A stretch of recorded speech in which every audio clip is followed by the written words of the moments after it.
Right, a massive welcome for the first time to Thomas Sheridan with History, Heretics and Hysteria. Thomas is an artist, researcher, public speaker and author of 4 books. His insightful website is all the W's, thomassheridanarts.com. Thomas highlights tonight good and evil. And we all know what those are, don't we? We're all clear on them. They need no explanation. No one else has had a hand in shaping our thoughts and feelings on these. We learnt these when we were young, maybe. But what if? Please welcome Thomas Sheridan.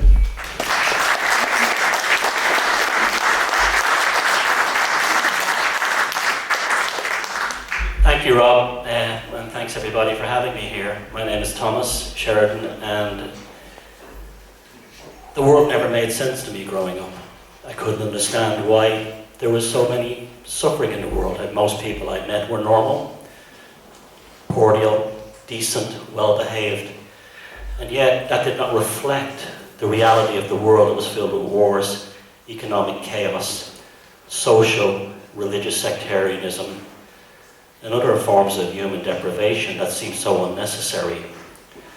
I grew up on the north side of Dublin during the Troubles, and when I was 8 years old, 3 car bombs went off in the centre of Dublin, killing 30 people quite close to where I was, and it was the moment in my life where I became conscious. I was suddenly aware that I was a being, a living being at 8 years old, going on 9. And I couldn't understand why someone would do something like that.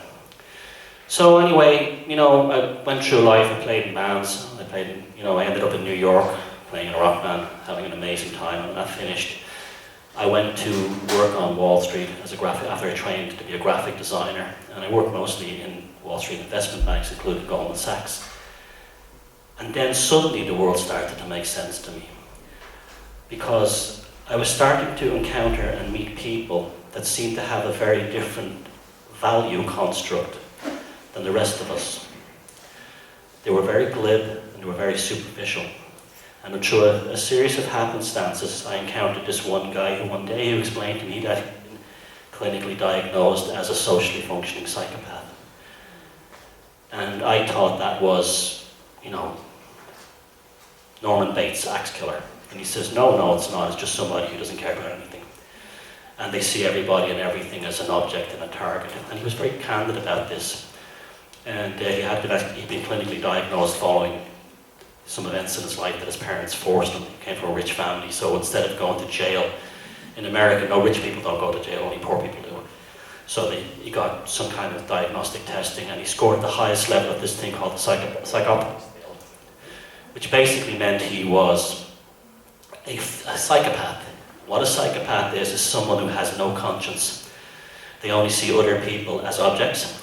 They have no remorse, and they see everything in life as a target or something to be used. That's it. It's a different way of living. Now, what I'm going to give to you tonight is an enormous subject. In fact, I would actually go as far and be bold to say that this is the subject. This is it. This is why we are seeking answers. It's because 1% of the population, and probably around 4% in the upper echelons of society, could be clinically diagnosed as psychopaths. And they're making it hell for the rest of the human race. And you have met them in your own life. If you're up to 30 years of age, you've definitely met one through your job or somewhere. You've encountered one. However, this is not a night about fear. This is a toolkit I'm presenting here. So we must have maturity. And this is why I put this slide next. Hellraiser, the movie Hellraiser, the Clive Barker film from the 1980s. And this is what we're going to do tonight. We're actually going to raise hell, bring it out of the shadow, bring it into the real world. And just like this film, that cube, it's opened by desire and not curiosity. And it's the desire that actually can cause how you react to something in a negative or a positive way. So What I'm going to say to you is what I'm going to hear tonight is going to frighten some of you. It's going to make you wonder if you are one. And if you wonder if you're one, the chances are you're not. Because they don't self-reflect. It's like a robot. You're going to have recollections of people you met in your life, and it will suddenly go, that's what was going on. However, this is information that I believe everyone should be aware of, but nobody should dive into too deeply. It's not for everyone to go too deeply into it. Some people, they run away with themselves and they start thinking that everyone who annoys them in their lives or gives them a hard time becomes a psychopath. These people are unhealthy. So they're not, actually I'm very suspicious of people who are very quick to call everyone a psychopath, because they're either deflecting from themselves or they're hysterics. So remember, it's 1% of the population and they're not violent. But knowing this information can fill in very strange periods in your life where someone may have damaged you, a bully at work, or a bad relationship, or a crazy boss. Now, why am I interested in this? Well, because it helped me when I met this guy, I started to investigate this stuff. There was very little books around at the time, but I picked up bits and pieces here from medical journals, and it became kind of like a train spotter thing for me, because it was like anytime I heard anything in the New York Times about studies of the psychopathology, I would read through it and look through it, and it was very interesting. It just was so interesting to me. But also I couldn't understand how we didn't know about this. Why this was such a big deal, and yet we were never being told about it. And the reason it became self-evident is because our system is built on psychopathology.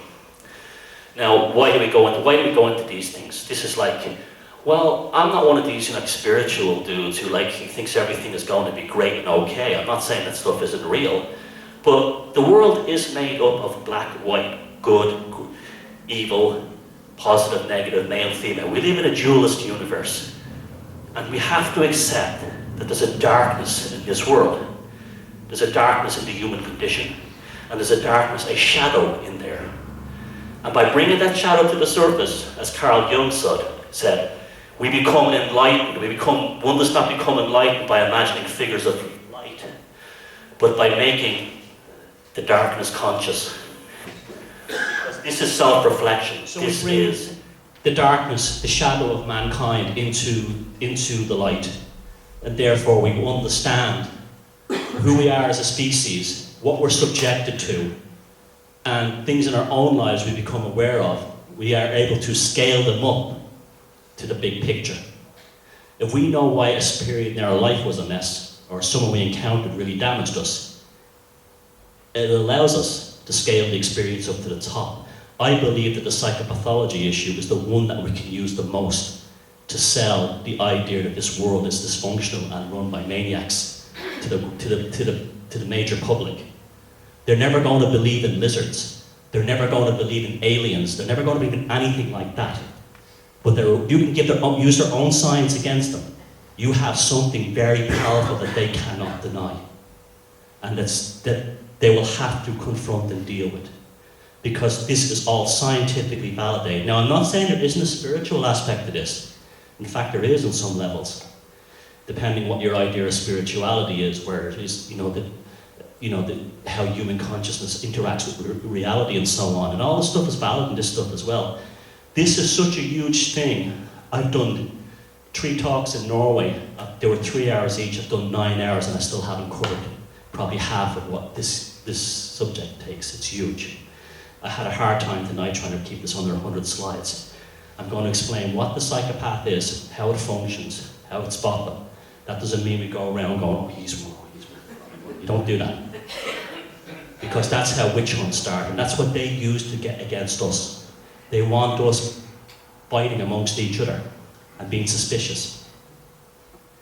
And then I'm going to scale up to the greater level, the political, social, economic, and even spiritual level. I'm actually going to look through the history, hopefully we'll have time tonight, of evil, of good and evil, and where these ideas came from, and how we've been actually manipulated through such ideas. Okay, your grandmother used to say to you, oh, there's some good in every person. No, that's wrong. Psychopaths have no good in them. If they have good, it's just to manipulate and use people. It's a game they're playing. They don't have any good in them. They see everybody as a target and everybody as an object spoon, coat, CD player, wife. Bread, cheese, table, children. Human beings are just objects to them. Devices they can use. So they have no good in them. They're habitually predatorial and only view other people, families and organisations as objects for their own personal ends. They will undertake whatever forms of deception which may be required to achieve their aims, regardless of the consequences of others. They do not care about what happens to other people.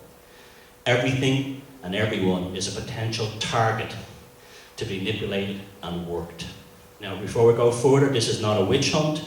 I'm just giving you a toolkit, something you can actually go with. It doesn't mean we're going to start going around and looking for them and burning them and stuff like that, because that's what they would want. We're going to be much smarter than them. We're going to avoid them. And I'm going to teach you how to do that. So this is awareness and self-defense.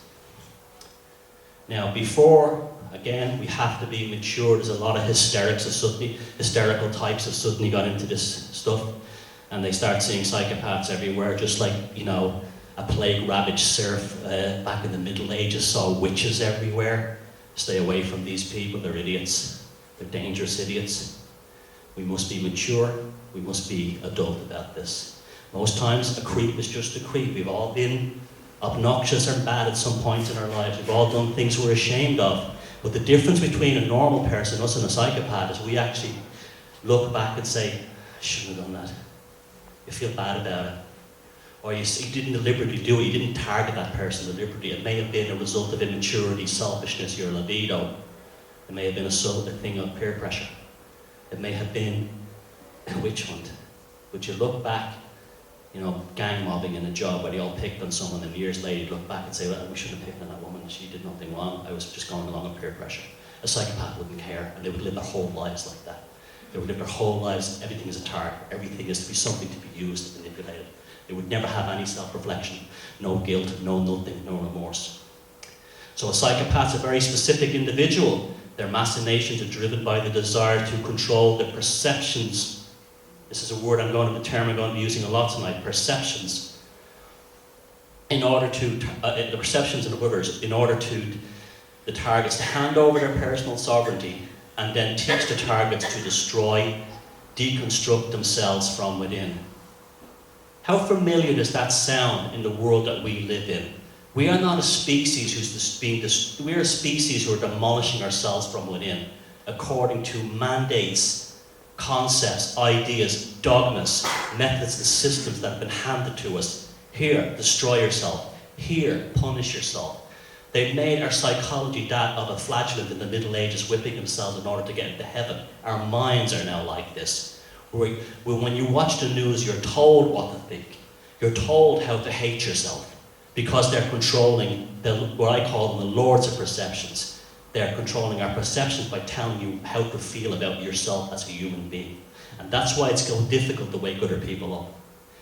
Now, what is a psychopath? What's the clinical definition? Well, Hervey Cleckley, who wrote the classic book, the first one I ever read, The Mask of Sanity, back in 1947, he was a psychiatrist, he said, it's a perfect mimic of a normally functioning person, able to mask or disguise the fundamental lack of internal personality structure and internal chaos that results in repeatedly purposeful, destructive behaviour.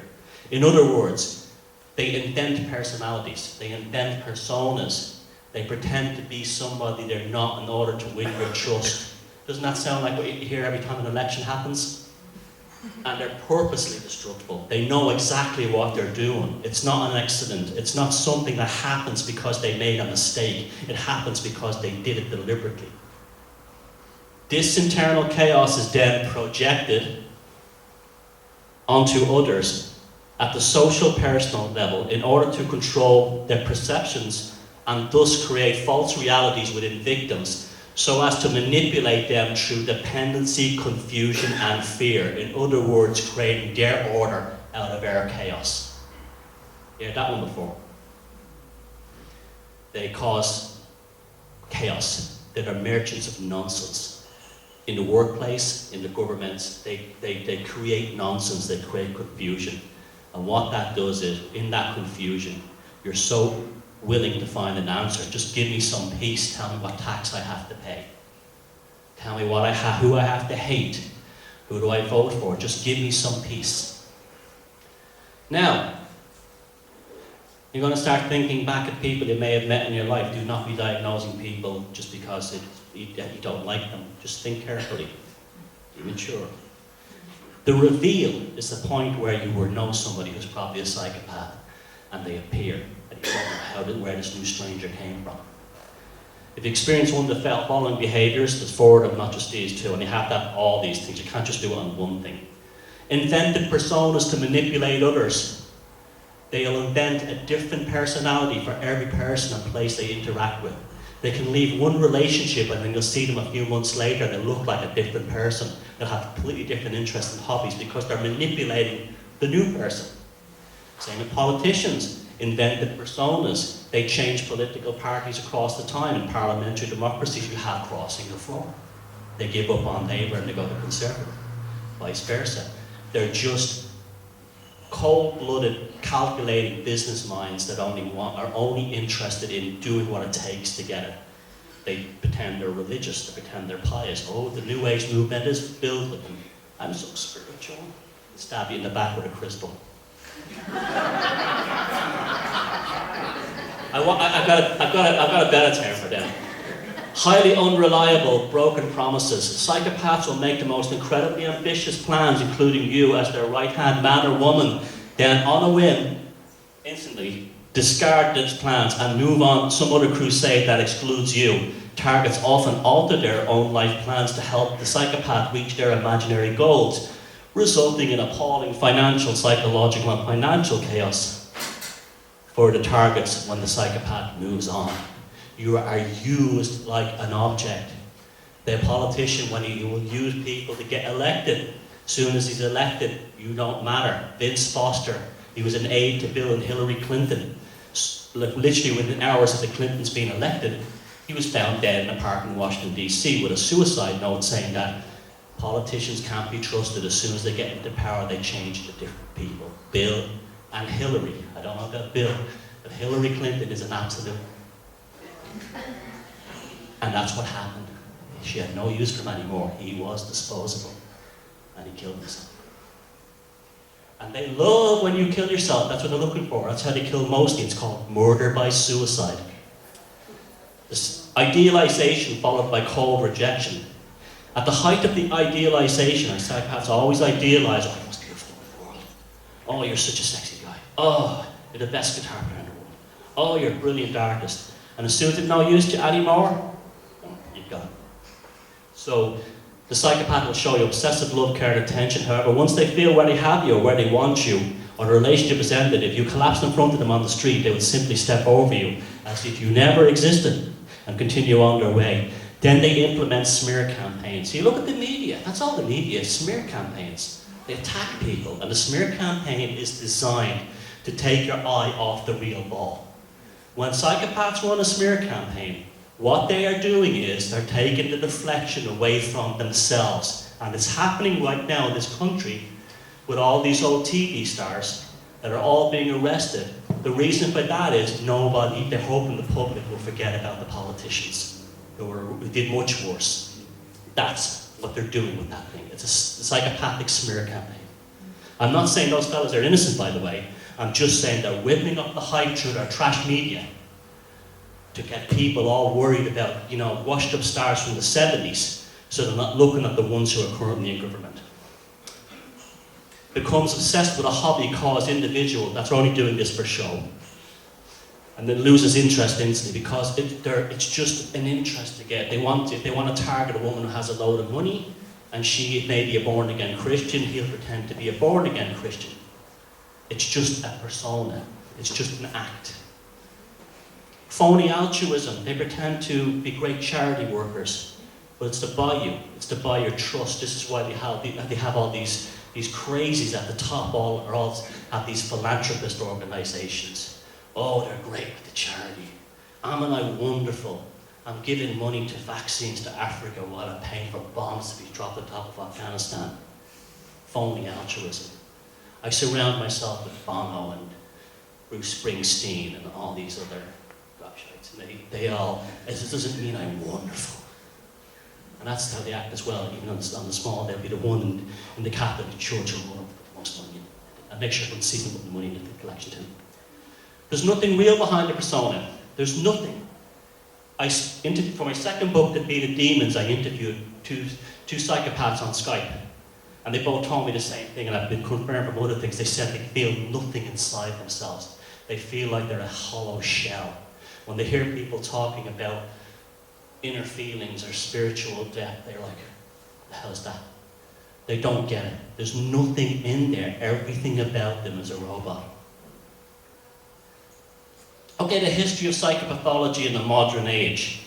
How it manifests in our society. Again, I'm sorry I'm flying through these slides here, but I've got a couple of books that go very deep into this, though, but I'm just trying to get my best out there for the time we have. Confusion. Everyone's confused today. We're told to, we have to cut back on our carbon footprint, but the cars they sell us are bigger and bigger. Everything is a distortion. This is called crazy making. Bigotry. I don't like you because you're this race. I don't like you because you're this class. I'm different than you because you're Labour, I'm Conservative. Everything. Divide and conquer. And they'll do it locally as well. Ignorance. Keeping people ignorant, trapping them in a world of ignorance so they never expand their consciousness and fulfill their potential as human beings. They don't want that. Mass media stereotypes. This is how psychopaths are portrayed within the mass media. They're cartoon characters. They're axe murderers. They're the Joker from Batman. They're, all these kinds of, like Jason from Friday the 13th with his hockey mask. Because they don't want you thinking it's the guy who actually runs the accountant office down the road, or the woman who does the flowers at the church, or it's the guy who's running for the local MEP, whatever. Because that's where they really are. That's what they really look like. Glamorization. They glamorize the psychopath too as well. The glamorization of the psychopath through films like American Psycho. The guy is almost cool because he's a psycho. So is the Joker from Batman. So is James Bond. James Bond is a psychopath. You think about that. James Bond is a cold-blooded killer. He uses women as objects, and he disposes of them. He's no use for them anymore. And he has no remorse. He's a glamorized psychopath. We'll be talking about 007 later on. Power structures, again, they tell us that everything is for our good, even when it's crushing us and destroying us. It's like Orwell said, the history of the world, the future is a boot stamping on a human face for all eternity. And they tell us that that's great, because it's normal. Relationships, that's how they often account them. They're very good, they're very ardent students of human behavior. And they know how to develop, use, manipulate relationships with people. Because if you have no emotional depth, and you have no internal feelings, what are you going to be really good at? Reading people. Reading them like studying them. And the social impact as well. No one really knows how bad this is. I would wager this is the issue. I would say if there was no psychopaths in the world, we'd probably we wouldn't live in a paradise, but we'd definitely live in a lot more peaceful world with a lot more economic stability and excessive materialism. That's another result of it. They're often, the whole psychopathic system is to tell us to forget about ourselves as sovereign spiritual beings and only assign a meaning to our lives and set in terms of materialism. And then you have the inaccuracy of psychopathic archetypes as portrayed in the media. Cartoon-like baddies which resemble, nothing akin to real-life predators. You will never marry or work alongside or vote for the Joker from Batman. They never want you to think it's a regular person, someone that looks like a regular person. Because who's the most effective predator in any kind of biological system? The one who has the camouflage that can move among them. So why is it so important? Why is it a big deal?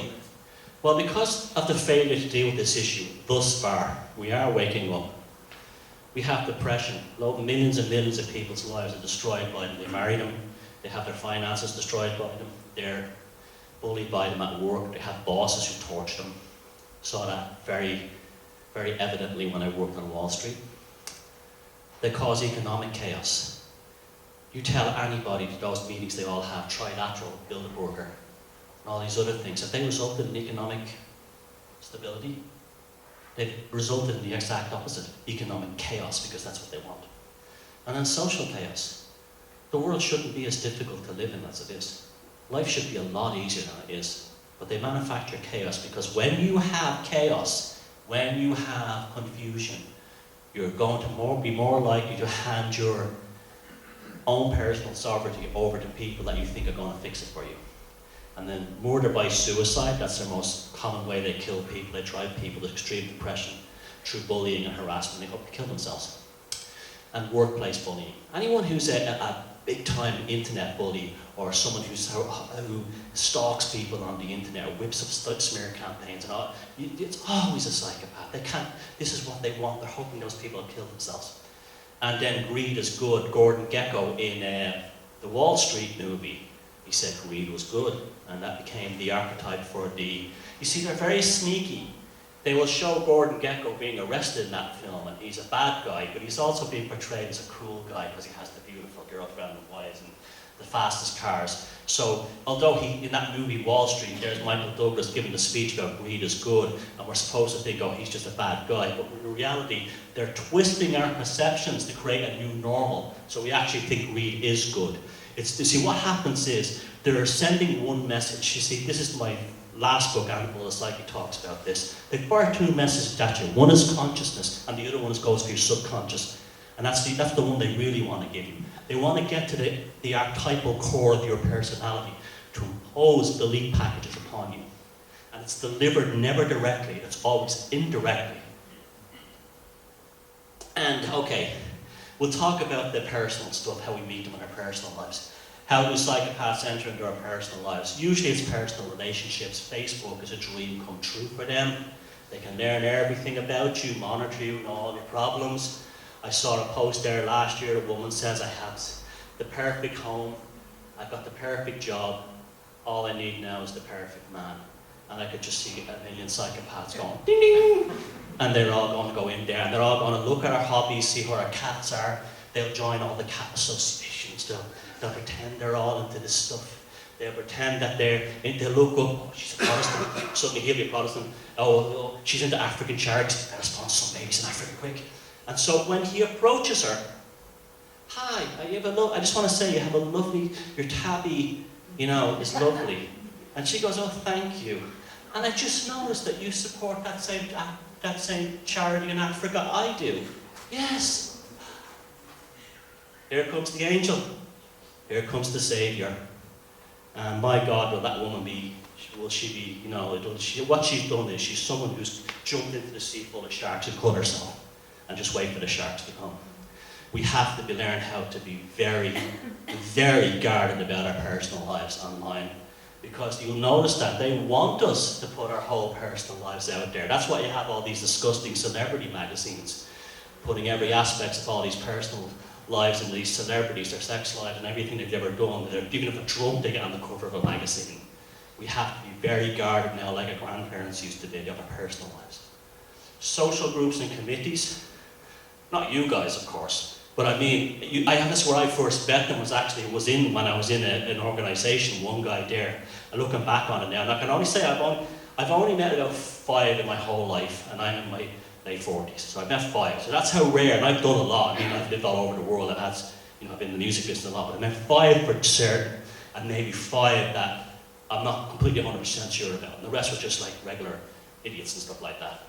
But the one in a political group in Ireland I was working in, he was unbelievable. He was spreading rumours about people. And he came in to try and take it over by doing a whispering campaign, turning you against you, you against you.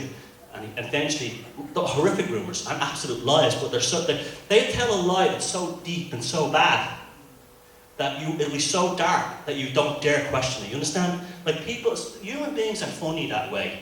They won't believe a regular lie, but they'll believe the most intense lies. Like you can tell someone, there's that film Shaun of the Dead where the guy's joking and looking at the guys in the pub, and he goes, see him killed his wife buried in the basement.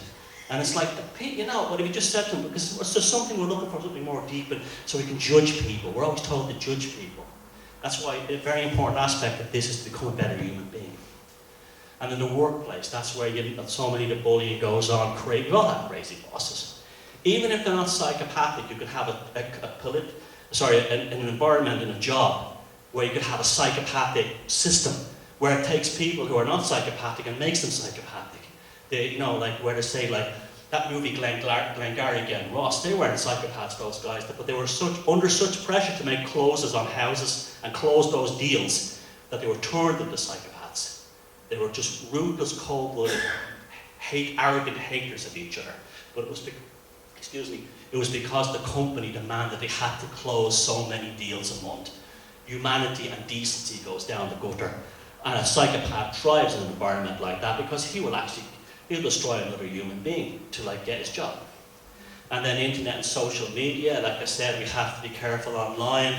They're very good at whipping up smear campaigns, hating people, all that kind of thing to take the heat off themselves. So, you know, this is the most common question. Well, what makes them? How do they come about? Is it DNA? Is it the genetic predisposition? Well, I haven't seen any hardcore proof of that. Not yet. I'm not saying it isn't. I haven't seen it yet. That's a difference. I've seen a lot of wishful thinking. I've seen a lot of things where they study twins, but when you really look at it, they haven't produced a hardcore thing yet. It's just not there. They're trying desperately to prove everything is in the genes because for some reason we have an elite that run this planet that are obsessed with genetics. And I would actually say that somehow there's something about psychopaths that they're obsessed with genetics. I don't know what that's about, but it's very interesting. And I'm very interested, it's very, you know, that they're obsessed with genetics. They're obsessed with every aspect of it. I'm not saying geneticists are psychopaths or that, but I'm just saying about that. They're obsessed with the blood and breeding and pedigree and who has bad seed and all this kind of nonsense. So that hard proof hasn't come in. Childhood trauma, well, you wouldn't get a psychopath necessarily from a childhood trauma, but you would get what I call a proto-psychopath. A proto-psychopath would be someone who would emulate a lot of the behaviours of psychopaths, but it wouldn't be as dark or devious. They'd be more like angry people who are lashing out at the world. Someone who was abused as a child, had an alcoholic father who slapped them around or something. Somebody who had some really bad relationships one after another. Didn't trust women ever again. You know, they wouldn't be evil people. They would be victims of war or even of the military, all that kind of thing. Thank you very much. And they would not be evil people. They would not be sadistic, you know, manipulators, but they would be damaged people. If you could get those people, you could fix them. We all hear the stories about the kids who go to the troubled inner city kids, they send to the country where they work on a farm for the summer and they come back new people. You know, that could be a proto-psychopath. They can be fixed. But that's another thing where we shouldn't be judging everyone right away. Brain injury. Well, the brain thing is interesting because, you know, I was not attacked, but like very arrogantly by some guy on the internet saying, well, it's been shown that their frontal cortex is damaged. And I'm saying, the prefrontal cortex is your modern human brain, this part here, where your emotions, where you process dreams, psychopaths don't dream, where you have your smells and you have things like that in it. Psychopaths, it's been shown that psychopaths don't have or have a very poor sense of smell. Now again, to be shown that we're mature, I have a friend who can't smell anything. And the reason why is he fell off a motorcycle. But he's a lovely person. And he damaged the front of his head. And whatever the part of the brain partitions, the cerebral partitions concerned with smells, don't work in his brain. But that seems to be common. The psychopaths have a problem with smell, which is an interesting one because people have told me in relations with him. He used to cover himself in cologne. And people used to be like, and he couldn't smell it. Or like there was often many serial killers, John Wayne Gacy, because they could smell the dead bodies underneath the house and he couldn't smell it. Interesting. But it's a brain injury now, it's not. Their frontal cortex is fine, it's all there, they just don't use it. They seem to be mostly locked in the reptilian part of their brainstem, which I'll talk about later. And it's a horses for courses thing. They don't need their compassionate brain. They don't need that. They only switch on the predatory parts of their brain. Literally.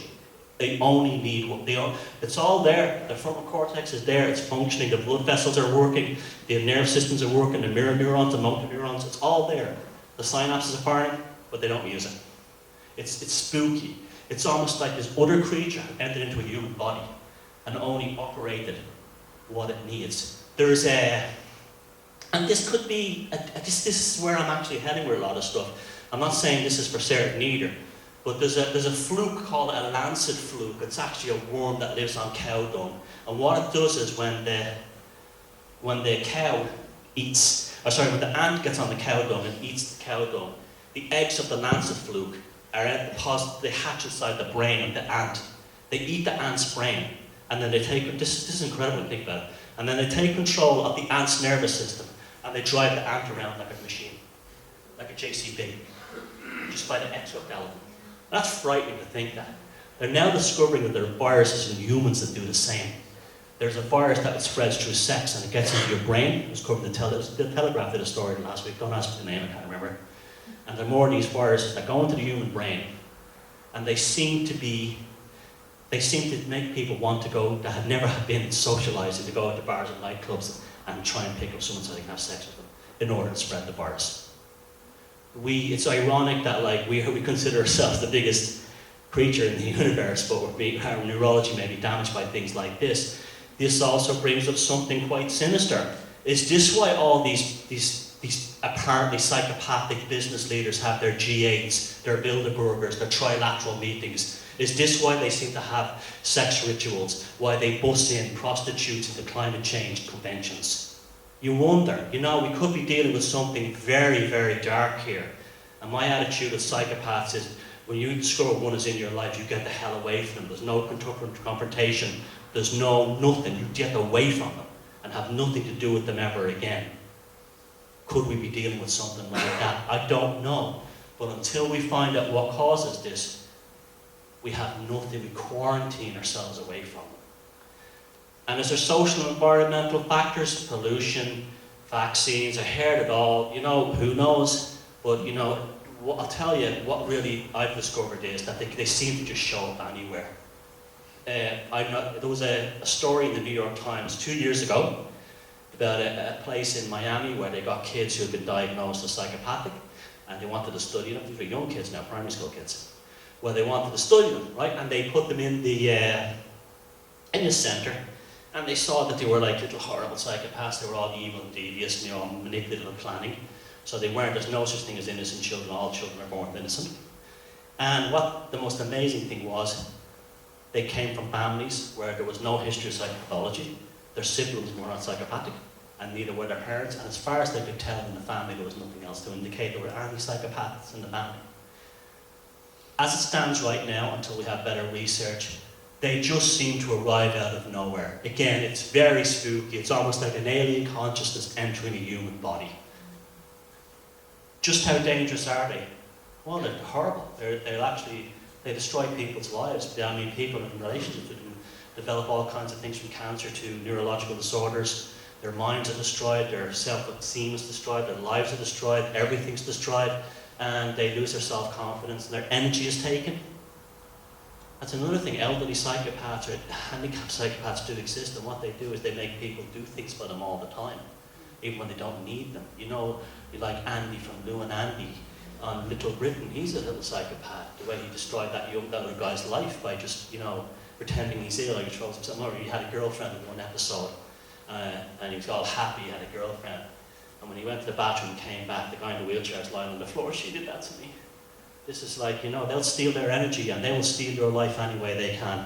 Don't all assume they're like some kind of good-looking guy who's a smooth guy with the chicks or anything like that. There's lots of them that are not like that, but they'll get you in other ways. They'll get you to pity them and things like that. They will accentuate. Ted Bundy used to get, compassionate, sensitive, and caring women by walking along like this with a walking stick, pretend he had a limp. They're evil. They're pure evil. And we'll discuss what evil is. What can trigger the removal of the mask? A few things. They're no use to you anymore. You'll be wondering, who the hell, where has my husband gone? Who is this person? Who am I talking to here? He's completely different. You're just no use anymore. They don't have to play that role for you anymore. The actor has a new role and he's left town. And that's going to be very disturbing if you love someone that happens to them. That can really mess up your head. Or you really trusted someone. They do it in business as well. Let's start a business. I got a great idea for a business. We'll open a month for a place. I've got this idea of franchise. And they get in together, and as soon as the guy has some kind of power over the business, or he's going to jump to another business, or he's going to leave it to half the finances and the money, it'll suddenly change. It can be very damaging to people, psychologically. So the mask could be removed like that. I'll give you a classic one. The beautiful, wonderful Hillary Clinton. God love her, you know, she's wonderful. After Gaddafi was murdered, she was filmed on CBS. And she went, we came, we conquered. I mean, and that we is the killed. land of unconfirmed reports. Yes, we came, we saw, he died. Did it have anything? Mental. Look at that video on YouTube. It's extremely disturbing. That's a psychopath letting a mask go. What kind of normal human being celebrates with a giddy fit? This is the adrenaline in the front of their brain. Psychopaths are addicted to adrenaline. They have a thing called the rush. They don't have happiness, but they have the rush. And this is also called duper's delight, where a lot of them have the smirk. That kind of thing. That's caused by a release of adrenaline and the neurotransmitter dopamine in the frontal cortex, and they become addicted to it. And it's called duper's delight, and she could not control her giddiness. And you say, if you did that, you'd be arrested. If you did that tonight, you'd be sectioned. But Hillary Clinton would possibly be the next United States president. Literally, like a teenage girl at a pop concert. Kissing yourself in bed, isn't it? Yeah, it's and that's what we're doing. That's a classic example of the mask coming off. When you see what's behind there is not one of us. That's not a human being. And then the fight or flight reaction. Remember, I said they sits primarily in the reptilian cortex of their brainstem, which is flooded with melanin and the stress hormone norepinephrine. When they're suddenly in a state of, this is why you must never, ever, ever try. You have one at work. You might think to yourself, you might pin him up against the wall. A strong young lad is saying, I want to teach him a lesson, right? And you get him up and you do that again. You think you walk away and you think that's the end of it. You'll do things like plant child porn on your computer at work. That's what they will do. There's no limit to how dark and how low they will get. And you cannot fight them. Because a human being cannot sink to that level of depravity.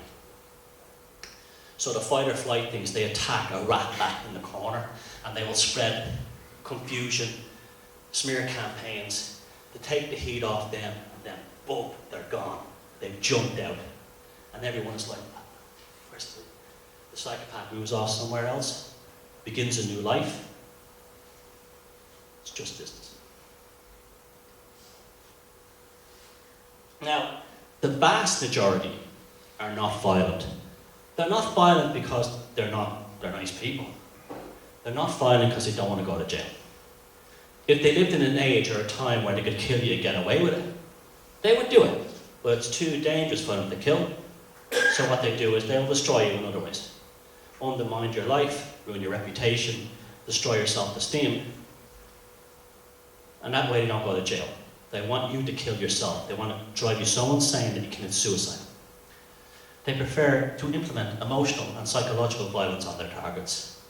But they're still extremely dangerous. I believe that they're causing a lot of teen suicides, I think, are based on that bullying by psychopaths at school. Okay, major red flags. Again, don't be going home and making a list of your neighbours or your people at work. But these are things to look out for, especially if they demonstrate appalling behaviour all their lives. They've used people, they've married people and dumped them, they've broken endless amounts of hearts, they've constantly abandoned families, they've wrecked businesses, they've just caused mayhem in their lives.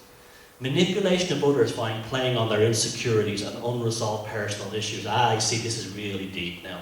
If you have a problem, they will actually find a way to exploit it. You didn't have a father growing up, he'll be your daddy, he'll make up for that. You didn't have like a really fulfilling romantic life with your last partner, oh, he'll be straight out of a Mills and Boons novel.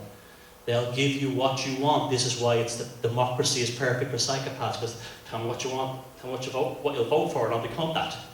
That's why psychopaths actually thrive in democracies. They'll play on what your insecurities are. This is why there was a fantastic film in the 90s called This Is England, and it was about the skinhead movement in England in the 70s. In the late 70s, during the Falklands War. And it's a fantastic portrayal of a psychopath taking a child whose father had died in the Falklands War. And this psychopath, skinhead, now the other skinheads are actually good kids, But this one psychopath becomes his daddy. You understand? His daddy died in the Falklands War. First he says the war's evil, and then he says to him, you're just like me when I was your age. And suddenly he turns that child into a little monster that works for him. Very good film, definitely worth watching. So, and there's no remorse. I just don't care. I mean, you won't get care. You can sit there, you will not get an apology off a psychopath. You will not get an apology. It's the most amazing thing. They're hard work never to apologize. Because they have persona switching, and the one that damaged you is the one that's responsible for what they did, but not the new version of themselves. It's very spooky kind of like ways they have of cognitive awareness. So you might get, after they've destroyed your life, ruined it, you might get, I'm sorry you're feeling like this. That's not an apology. That's just putting it back on you. It's you're at the fault because you're the one who's going through the emotional crisis today that's pissing them off. Or you might get, namaste, some crap like that. Do not tolerate these people. A normal person will say, look, shit, I'm sorry. I really feel bad about this. This was just wrong. That's what normal people do. There may be a while where there's an anger and a bit of frustration, but after a while you'll find that nearly every decent person will email you or talk to you years down the road and say, you know, remember that time we had that big fall now, I feel really bad, I'm sorry. Psychopaths would never do that, ever. They just don't feel any kind of remorse or guilt. So they use pity to manipulate others. Again, they're looking for compassionate, caring, kind people. They're looking for human decency. Don't we all want to save the animals and save the planet and all that stuff? So they fill our TV shows full of compassionate things about, you know, meerkats and polar bears and all these cute little animals that we have to save. But that's just being used for them to raise taxes. That's all that is. That's nothing to do. You know, the ones who are doing it, like Prince Philip, are shooting the animals. You know, the World Wildlife Fund is not about saving animals, but it appeals to our decency. They're always appealing to our own humanity. Ironically, they see our decency and our compassion as a personality disorder for them to exploit. Invented personas, we spoke about that. Cryptic or missing past histories. This is one to look for. A lot of them have, you can never really get to a lot of adult ones now, you can never really get to the truth of their background. Oh, I did this, I did that, I worked here. And when you look, you can never find the photographs. Or their timelines don't match up. And when you do, say for some reason, do an investigation on them, what you find is a completely different person than what they told you were. You might find they were in prison for a while. They were married to 2 women and had like 10 kids and never told you about. They may have declared bankruptcy 4 or 5 times. And they told you that they were a hardcore flash businessman. Great success, and you believed it. A big one is they always make up stories that they were big shots in the military. For a lot of the males do this. That they were big shots, you know, they were like, you know, I was in this war, that war, I was a hard man, I did it all. And they'll do things like buy regimental berets and medals and stuff from eBay, and they'll put them in display cabinets and actually believe it. This is what you're dealing with. You're not dealing with a normal person. So that's the invented persona there, because it's an actor going on the stage. It's an actor getting on stage. Cryptic or missing past history timelines. Relationships always end badly. You notice it's a great giveaway. Every psychopath I've ever noticed, all their exes are all alcoholics, lunatics, criminals, but they're as pure as the driven snow. That's a real giveaway. Because they always, and then it's amazing where human beings will say, you mean, okay, the last wife was an alcoholic, the one before that was a nutcase. The wife before that messed around on it. The wife before was also an alcoholic. And then he never think to himself, is he just saying that to get pity? And he is. He's destroying the reputations of the previous ones. And guess what? When he's done with you, you'll find yourself in that shit list too as well with your own thing. So this is what they're like. Look for people who are like all their relationships end badly, end as a mess. Now we all have relationships that end badly, but I mean they end really badly. They leave people completely devastated that they probably never want to get into a relationship ever again. And then it's a smear campaign. Oh, I never told you about this, but she was a heroin addict. And you go, what? And you go, oh, she was a heroin addict. Yeah. Or, well, I found photographs of naked 12-year-old girls on his computer. What? I'd never even seen him even talk about regular pornography. Oh, well, he did it. I had to leave him for that reason. They create horrors by them. They create horrors. They create miserable, shocking stories. And they have a history of being bailed out by enablers. It's usually a family member. They always go back to their mother after they wreck someone's life, after they go back to a brother, they go back. So they'll always keep somebody in reserve who is an enabler, that always, not will forgive them, or because often they don't know the full story of the history of their lives. They'll just say, oh ma, I had a bad time, I was with this woman, and it just didn't work out, she had a drug problem, and she could have been perfectly normal, nice person. And the mother only hears that side of the story. And that's a lot of them do that. So before we go to this break, remember, this is a toolkit I'm giving here tonight. This is the intro. This is only scratching the surface. My books deal with it much more in depth. Maturity, don't diagnose the people, don't diagnose yourself, but I can guarantee you, every one of you in this room, I've set off a thing in your head where you said, oh, so that was what his name was like, where somebody put his wife or his family through hell constantly, or someone who bullied you at work. We all met them. By the time you're 30, you've met at least one. But remember, the 1% or 4% at the top of society. Now, for the second part of this after the break, we're going to talk about, well, what this means to the human race, what this means to us as a species, and how we can develop from this. So, want to take a break now? Yeah. Okay, thank you very much. Like I said, this is huge, it's gigantic. I haven't even scratched the surface tonight, but I'm trying to, forgive me if I'm flying through this because we're limited by time. We've discussed very briefly the impact of the psychopath in society, mainly as the individual that lives amongst us. I want to go to the bigger picture now, see what this means for us as a human race, as a species. You ask somebody, what is a human being? What is a human being? We're constantly told we're selfish, we're materialistic, we're racist, we're bigoted, and all these other things. But there's a 12th century poem by a Persian poet called Saud-i, and it goes, human beings are members of a whole. In creation, one essence and soul. If one member is afflicted with pain, other members uneasy will remain. If you have no sympathy for human pain, the name of human you cannot retain.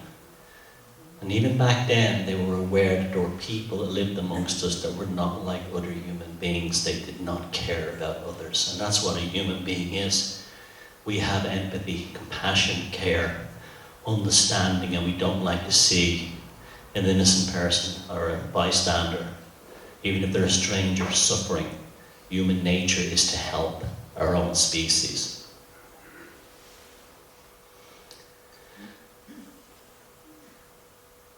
Power and pathology. In his paper, Intelligence as a Person-Situation Interaction, Dr. Robert Sternberg listed 5 fallacies of critical thinking. He states, there is another dimension to a person-situation interaction, the extent to which a particular situation elicits stupid thinking in intelligent people. All of his 5 fallacies range from a sense of godlike indestructibility to extreme hubris, and occur mainly in the context of perceived or actual power and dominance over others. We live in a society where power and might makes right. It's not a human condition. We're not naturally like this. Aboriginal, indigenous people are not like this. This came out of the Babylonian Empire about 3,500 years ago. The idea that some human beings had to have control over others. And it's almost become the fodder or the food to feed the psychopath. Now, why is the world a mess? Why is there chaos? Why is there wars? Why does the United States lock up more people than every other country in the world combined put together? It's because of the business model.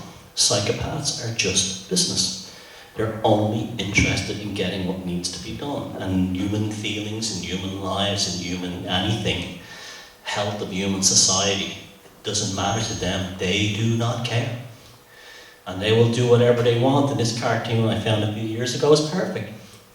You have the general on one side killing, the businessman on the other side profits, and they're loving it because they're both feeding each other.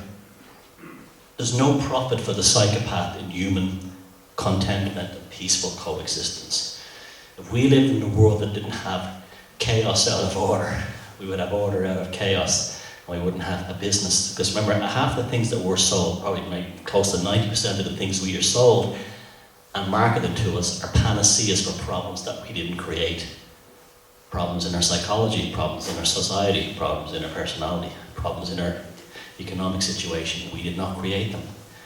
The psychopaths create them and then sell you the panacea. The United States has locked up more people than any other nation on earth. 500,000 more than China, which is a population 5 times greater than the United States. The United States has 25% of the world's prison population. I believe it's up to 27% now. But only 5% of the world's people. The perfect partnership between government, corporations, merged together to a single agenda. They created a series of laws in the United States in the 1980s called 3 strikes and you're out. You commit 3 minor offences, you can go to prison in some states for life.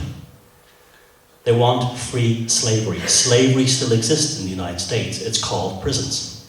They lock people up on incredible long sentences, on very minor charges, and they look for people who are not destructive or violent because they want a prison force that will do as it's told. So they give people who are not particularly dangerous long incarcerations in prison sentences in order to get them making jeans, paint and everything else. In America you can go to trade shows where you can buy a prison for your county and all the different things in there, and then you can find companies which will find consultants who will find out what your factory prison will make. The slavery still exists in the United States. It's just prisons now. And why? Why have the colonial powers slaughtered indigenous peoples in their hundreds of millions as civilization moved across the globe? In AD 61, Suetonius Paulinus, after enormous logistical efforts at a time when Romano Britain was in deep economic chaos, managed to get his army across the Menai Straits in Wales and massacre the last of the Druids. They're terrified of indigenous people because indigenous people don't seem to have psychopaths. I've looked all over indigenous cultures and they don't have them because they would not survive in an indigenous culture. They kill them off right away. They'll take them hunting and drop them off a cliff because the survival of the tribe is too, it's too connected to everyone working together. And if you have one who goes behind the scenes and is robbing the tents, the huts, and having sex with the women while the men are out hunting, he's a liability. He causes chaos in the tribe. It makes them vulnerable to attack. The psychopath does not seem to exist within native cultures. It seems to be only in Western society predominantly. So, this thing, after I wrote the book Puzzling People, which became a kind of a cult classic, surprisingly to me, I started to look, well, where's the psychopath in history? Where are they? How have human beings dealt with this in the past? How have human beings rationalized this? Psychopaths can't be a brand new thing. It has to have always been with us. Well, I could find little or no evidence, in fact none, if I have to be honest, of psychopathology in prehistory. In fact, it's quite the opposite. They're always finding graves of handicapped people who died of old age, and they're being lovingly buried in prehistoric graves, and that means that somebody took care of them. That's completely different than the story they sold us of the caveman. This is kind of a Darwinian thug who kills and just is only interested in his own selfish needs. There's a lot of evidence that actual ancient peoples were probably more compassionate than we were because there was no pollution of their culture by psychopathology. But then it gets interesting. I told you we're going to get a roller coaster here tonight. We're going back into history now. Zoroastrianism. Zoroastrianism appeared in about the 6th century. Before that you had polytheism, which means that people worship the myriad of gods. There's gods in the trees, gods in the forest, gods in the rivers, gods in the sky, goddesses in everything. Those gods and goddesses everywhere. And about sometime in the 6th century BC, a cult or a religion, whatever you want to call it, called Zoroastrianism arrived. And they were the first ones to come up with the idea of good and evil. One side was good and one side was evil. And all you had to do then was to determine which was good and which was evil. So you could just point out your enemy as being evil, and he was evil. He was evil in the eyes of God.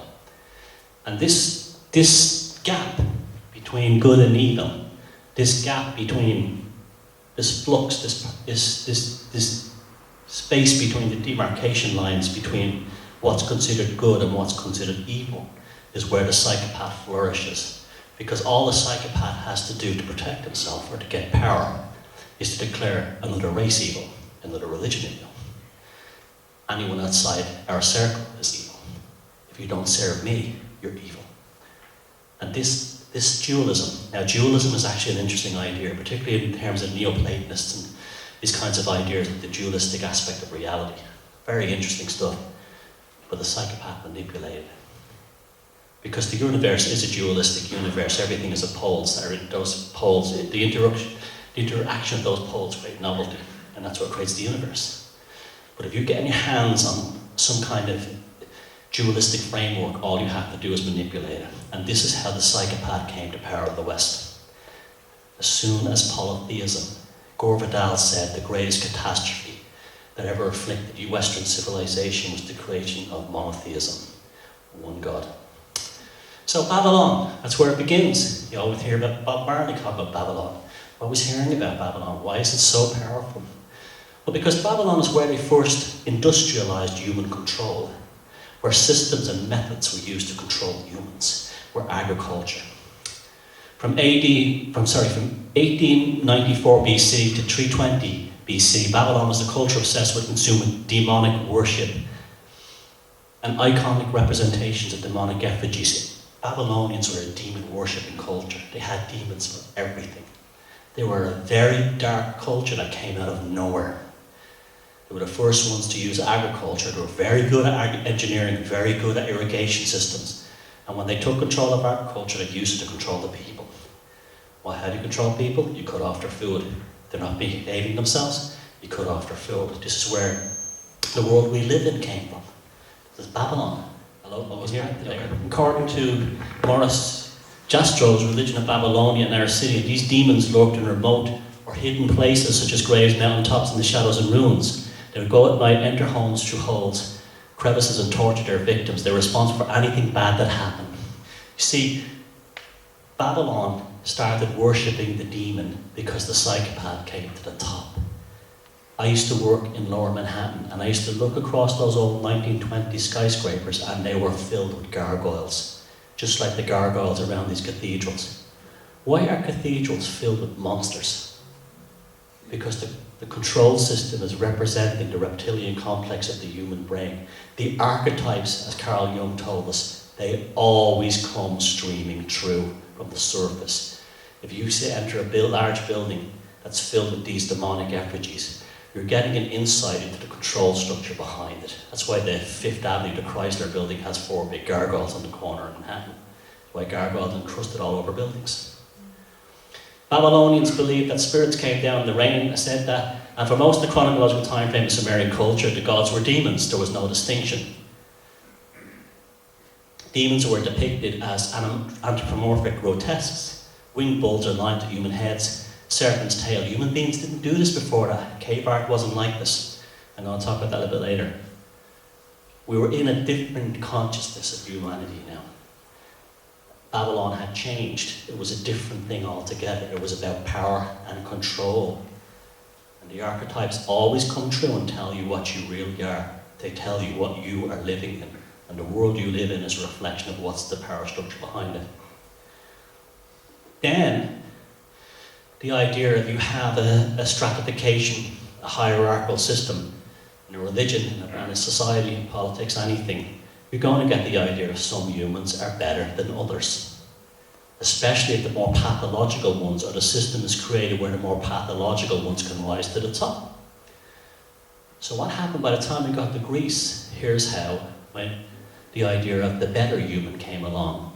Long before Rudolph Valentino and Elvis Presley, the masses were first introduced into the notion of the divine persona through the complex and often magical performances derived from venerating the Dionysian cults. Dionysus was the first rock star. This was sort of like a religion, cult / entertainment kind of archetype throughout Greece. the idea that he was a divine persona, he was a human being that was better than anyone. He was often depicted in chariots that were stretched, followed by his groupies. He was in a stretched limo. The first stretched limo in history depicts Dionysus going to a performance, followed by women in states of ecstatic euphoria. This was the psychopath trying to drum this idea that somehow some humans are better than others and they're more sexually attractive because they're a superior human being.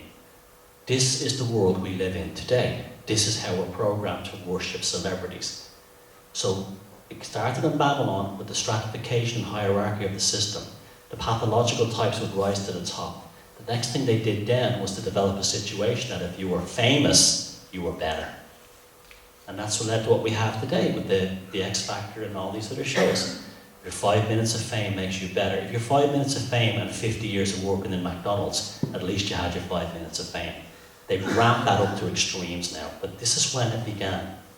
Because the psychopath depends on making us forget what that poem said at the beginning. That our humanity is based upon our decency, our goodness, and our kindness towards each other, and not who we are. Not what we are, it's who we are as people.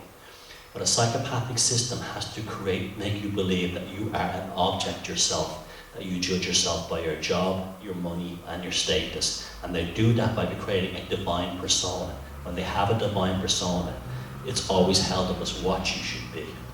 And we've all fallen into that trap.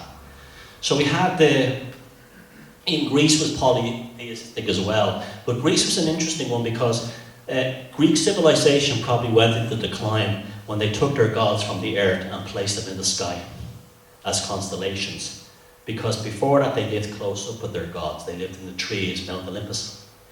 Then they put them in the skies to constellations. And that was actually the beginning of the end of Greek culture.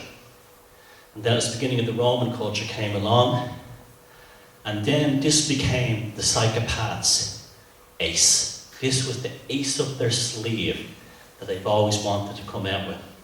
The Council of Nicaea, a council of Christian bishops convened in Nicaea, Turkey, by the Roman Emperor Constantine. A guy kicked his wife to death in AD 325. A guy who was not a Christian, he just saw, like a psychopath, he saw how useful it would be for bonding the empire. Established the true nature of the Son of God, Jesus. Before that, the Gnostics considered Jesus to be just a great teacher, which is all he was, but they had to make him seem like a god. And the relationship to God the Father, the construction of the first part of the Creed of Nicaea, which is the Bible that we use today. Important texts were left out. Gospel of St. Thomas, the Gospel of Mary Magdalene, the Gospel of Judas. The emergence of the book burning and censorship public policy, and the recording of history as official representations or reinterpretations of facts. For instance, now, Constantine had decided who God was.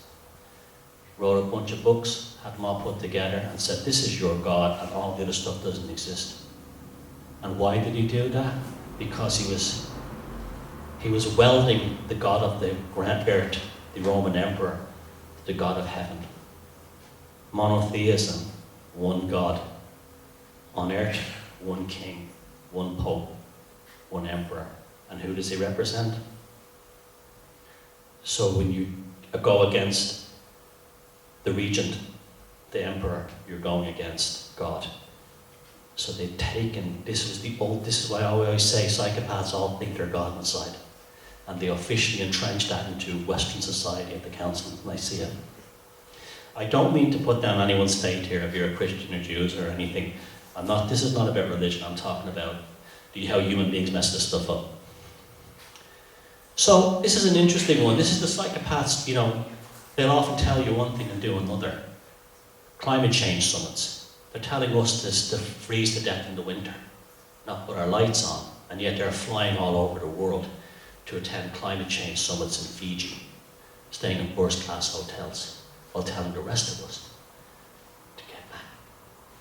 One of the main reason why the Romans destroyed the Druidic religions in the Celtic and the Gaulish countries was because they said they practiced human sacrifice. They're not civilized. Druids practice human sacrifice. We have to stop it by outlawing the Druidic religion. At the same time, They were doing this in the Colosseum. Psychopaths have no sense of self-referral. They do not. You think it's the most incredible hypocrisy, but it's not. They literally are. They just don't think about it. To a normal person, you go, how can you actually say? How can you ban the Druidic religion and use the rationale for it was an edict to stop human sacrifice when you were throwing people to the lions or having gladiators slash each other to pieces inside arenas in Rome, and they would go, whatever. They wouldn't think about it. And you could never rationalize with them. This is what a psychopath is like. This is why this subject is so gigantic. Because it's really true, the old adage, as above, so below. The world at the top is a mess, but it's reflected in the world below us. And this is why this is such a deep, deep subject. Because if you can understand how the psychopath works on the street, then you can look at the world and you can understand why the world is a mess, because it is the way it is. Because we have a psychopathic system. I call the psychopathic control grid running this world. Now we're going on our tragical history tour. This is such an interesting subject. The Gnostics. The Gnostics were the sort of sects that came out of the early Christianity. They weren't all the same. There was diversity in the Gnostics, but generally their belief was that Jesus Christ was not the Son of God. He was just a fantastic teacher. He was a revolutionary. And this document was found in 1947 called the Nag Hammadi text. And what the Nag Hammadi text was probably, along with the Dead Sea Scrolls, the most valuable document found in Western history, because it was the source. It was the source of Christianity right back to the beginning. So no emperor, no cardinal, no pope had interfered with it. We were getting the source here. And it's unbelievably interesting. They spoke about a group called the Archons. And what they said the Archons was a mind parasite that generally infected bureaucracies and bureaucratic individuals. They would speak about Jerusalem and Alexandria being filled with Archons. And they believed it was literally a parasite that caused people to have no decency, no goodness, no kindness. What they were talking about was the psychopath. Particularly the psychopath in terms of power, administration. The Gnostics were brutally oppressed by the early church, Romans, because these guys knew the story. Now these guys were Christians. Let's not get that wrong. We have a very limited understanding of Christianity, what it is. It was much more diverse and much more esoteric than we've been led to believe.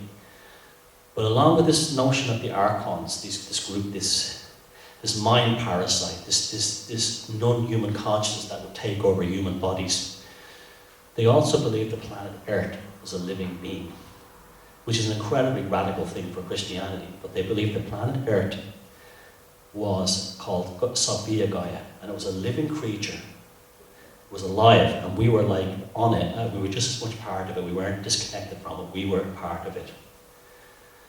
And more amazing as well is that the Gnostics, well, not all Gnostic sects, but many of them believed that the God of the Bible, Jehovah, was actually a psychopathic demon, an imposter, who had the Old Testament was written by a demon called Jehovah or Yahweh, who was pretending to be God, who took the credit for creation from Sophia Gaia, and he was the one who wanted sacrifice, murder, wars, suffering, pain, and death.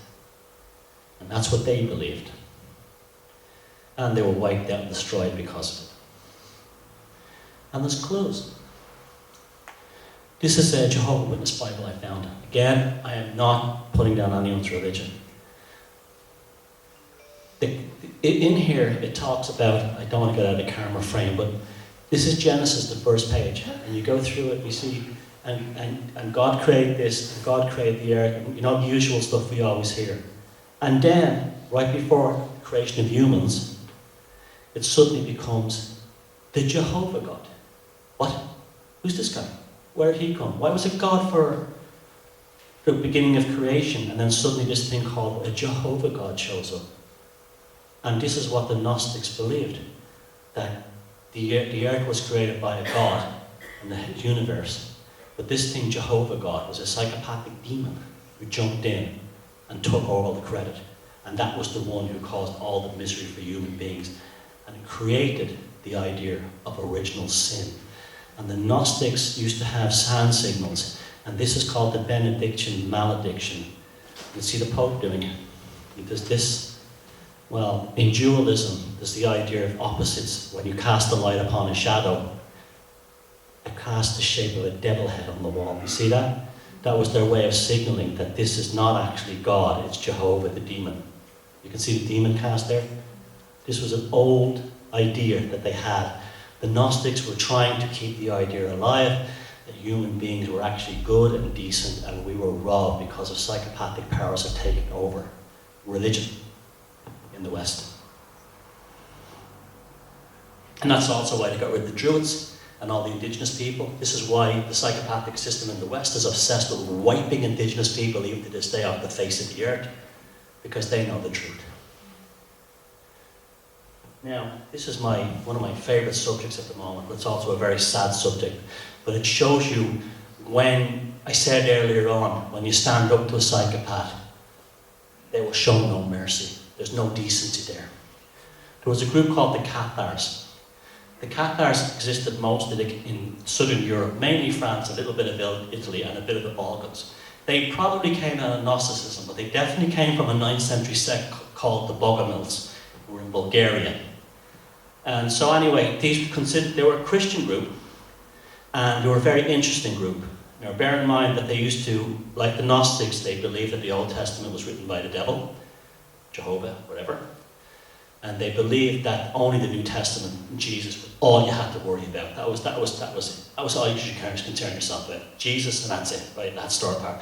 They didn't believe Jesus was the Son of God. Again, he was the great teacher who came down and he stood up to the system by pointing out that the old system was evil.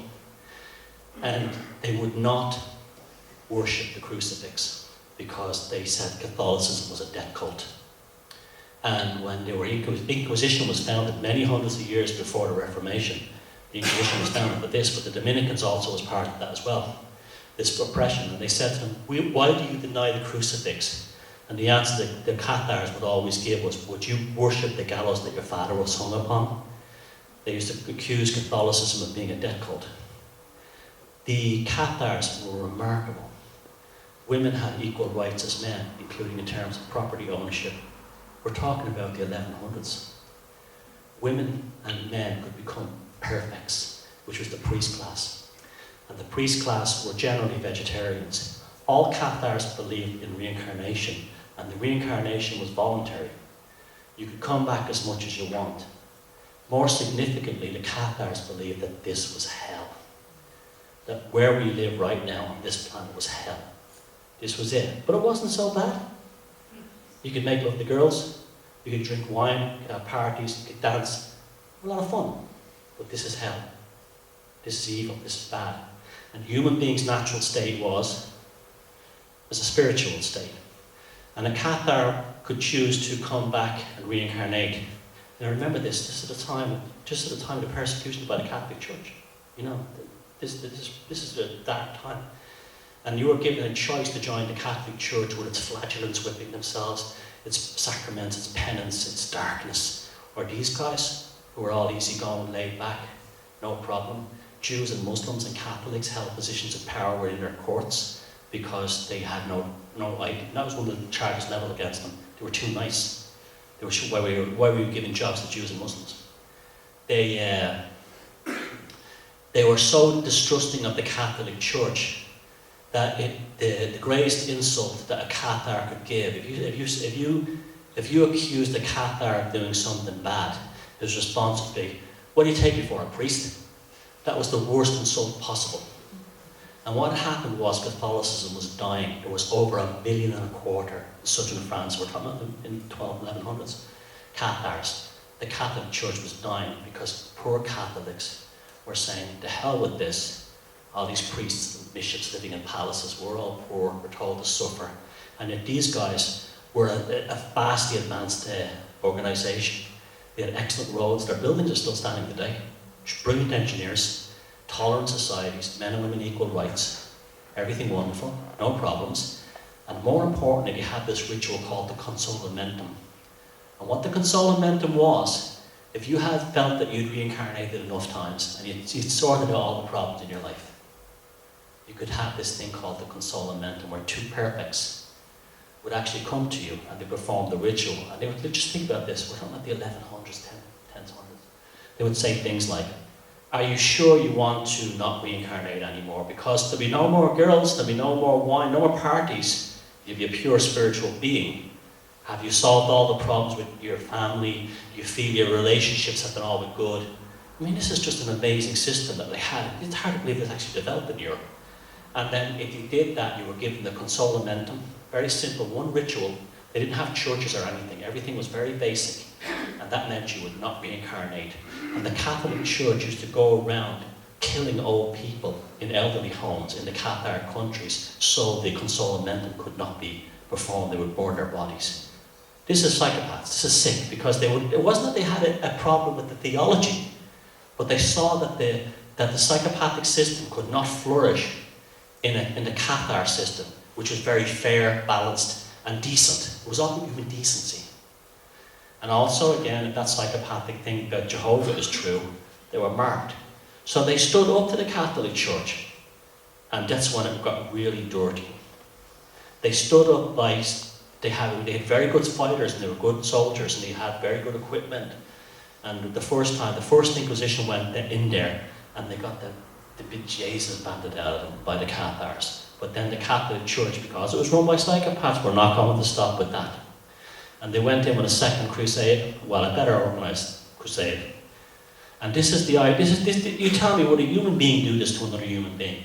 When Bram fell in 1210, 100 prisoners had their noses cropped, their lips cut off, and their eyes gouged out. One man was left with one eye so he could guide the others away to the next Cathar village as a warning. Hand and shoulder, one in front of the other, with the one-eyed man at the head.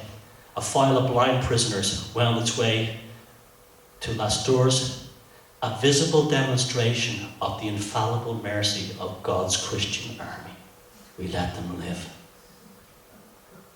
And now you tell me human beings do not behave like that. This is, if the Cathars believed that this was hell, by the time their people were destroyed and wiped off the face of the earth, it was the first genocide in Europe ever. And it was set the precedent for the anti-Semitic pogroms, the genocides of various other groups. It began with this.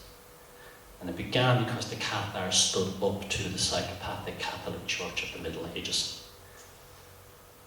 Pope Innocent III. There's an ironic name for you. He was the one behind it. And again, the archetypes all got very interested in Jungian psychology. I'm very interested in archetypes. I'm very interested in how things manifest from the subconscious world into the real world. The demons of the mind. Saint Bernard of Clairvaux said, what is the meaning of these unclean monkeys, these strange savages, lions and monsters? To what purpose are they placed, these creatures, half beast, half man? Or these spotted tigers? Notre Dame in Paris. The centers of the psychopathic system are showing their true nature by filling it with what? Babylonian demons. We're getting an insight here to where they come from. Now, human beings always had psychology. It always it wasn't called psychology and it wasn't scientifically validated, but it was it still existed, and it was mostly in folk tales, folklore, and that kind of thing, stories to help people deal with these predatory individuals and predatory situations. Here's an old painting here of a woman being consoled, and she's saying, that's not my child. That's not my child, it's been replaced. And you have a little demon going to the bed and taking the baby out and replacing with what? A psychopath. That's how they would have rationalized it. She would not have a decent child. She knew her child was evil. Again, 14th century woodcut from Holland. Woman being seduced by a devil in the guise of a handsome, well-dressed and charming man. And he's a devil. They knew these psychopaths existed in the past. They didn't have psychology to do it, but they had stories. Then there's the Reformation. There's an interesting part of history too as well. We had the witch-finder generals. Again, we had sectarian propaganda. You see we're getting into really deep things here. I could come here, and if you ever want to have me back, I'll come here and I could talk about this stuff on a deeper level with literature and meanings and media. But this is where it began, with the invention of the printing press. The psychopath had one more tool to dehumanize human beings. One more. And we have the witch-finder general, Matthew Hopkins, convicting 2 women on the basis they just had pet dogs and cats. That was enough to make them witches. And this came out of the Puritans and the Reformation. And but you know, every time the psychopaths kind of ramp it up, the decency comes flying back, because human beings do not let them away with it. We may not be able to challenge them, but we will actually change our philosophies and our cultures and our social intelligence to deal with these people. And there was a classic example, Michel de Montaigne. He was a French Protestant philosopher. I'm not sure he was Protestant, I think he was Protestant. But anyway, during the Reformation in Paris, and men are tormented by the opinions they have of things and not by the things themselves. This was the beginning of human rights, which is really a sort of an entrenched idea of human decency. The idea he was talking about, you know, he saw the horrors of the slave trade in Africa. He heard about it. He saw these awful books produced. He saw the dehumanized indigenous people, the horrors of the Reformation. And he sat down and thought about it. He said, this is not how human beings are. And he created some beautiful philosophical works to deal with that.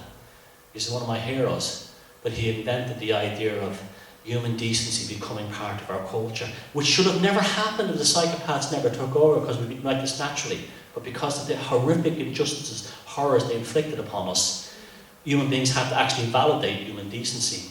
Now the Elizabethan era was an interesting one as well. You had them, it was kind of like a frantic rush between them trying to change things and us getting smarter, getting wise to them. The reconstruction of the English language. They changed the English language of today, or at the Elizabethan period, has nothing to do with the English language of Chaucer. They started to change the language in order to make people programmed, because they were starting to learn about things like epigenetics and neurology. They didn't know what these terms meant, but they knew that people repeated the same things over again. They could actually brainwash them. See, there's the beginning of brainwashing and stuff like that. They're always looking for new ways to control us. That's why they study us like a foreign species. The development of maritime technology led to things like maritime law, marine law, sea law. This idea, the growth of the East India Company, the Hudson Bay Company, these became more powerful in many countries. So this was like they had to change the rule books again. John Dee, the court magician of Elizabeth I, 007, the guy MI5, he was an incredibly interesting character. You could do a whole thing just on him. But he was there in the middle of it, changing the English language, changing the whole ideas of how a society works. And Shakespeare was the first thing to program people through entertainment. And the Greeks were doing it in the mystery plays, but it was all very allegorical. These guys here were doing it in such a way that because they knew that English people were going to come in contact with foreigners because it was becoming a maritime country, so they had the Merchants of Venice, Romeo and Juliet, Julius Caesar, all these other characters, foreigners. And they were introduced to you because you had to do business with them. They're just like us. They weren't doing it because they were trying to make us like them. It's just that they wanted us to do business with them. You see, they're very devious and very clever. You know, they're brilliant in their deviousness. And then espionage, that's at the beginning of that, keeping dossiers, holding files. They got a lot of that from the Jesuits. The Jesuits were fantastic for that. They had, by the time the Jesuits had arrived in Peru, and you're talking about that might have well been on Mars, back in the 1500s, 1400s, within 10 years of that they had complex dossiers on even remote tribes in the back end of Peru. They're obsessed with data gathering. That's why you have Facebook. They want to know everything about us. The transformation of the Gnostics. The Gnostics kind of existed, they didn't really go away. They kind of blended through the original Illuminati. There's a lot of confusion about the Illuminati, but there's two Illuminatis. There was the original Illuminati, who were sort of like the remainder of the Gnostics. They kind of came through Freemasonry within the Grand Orient Lodge in Paris, and then there was the Bavarian Illuminati, who were like this kind of like political group that were about changing from royalist institution into sort of like political republicanism, institutionalism. And then the Holy Roman Emperor Rudolf, very interesting character. He was Rudolf II of Bohemia, and he was a guy who was involved in very interesting things like alchemy and stuff. And he was actually destroyed because he was probably one of the better ones. He was probably one of the better monarchs, and he was starting to think out. He was developing new ways for societies to exist and so on. And they had this idea that he had tons of gold, but he didn't really. But they wiped him out. See, this is what happens. This is why we have the axis of evil today. This is why they don't like Venezuela and Chavez. Why they had to go into Libya like animals and tear the place down. They do not like anyone outside the system with a different idea. Now, I'm going all over the place here. Again, I want to bring this in again, the idea that people had coping mechanisms. And alchemy, a lot of people don't understand that alchemy was also a form of almost like kind of psychology as well, because as the more the alchemists learned about the process, they were learning really about themselves. They were understanding, again, what was in the vessel was what was in their soul.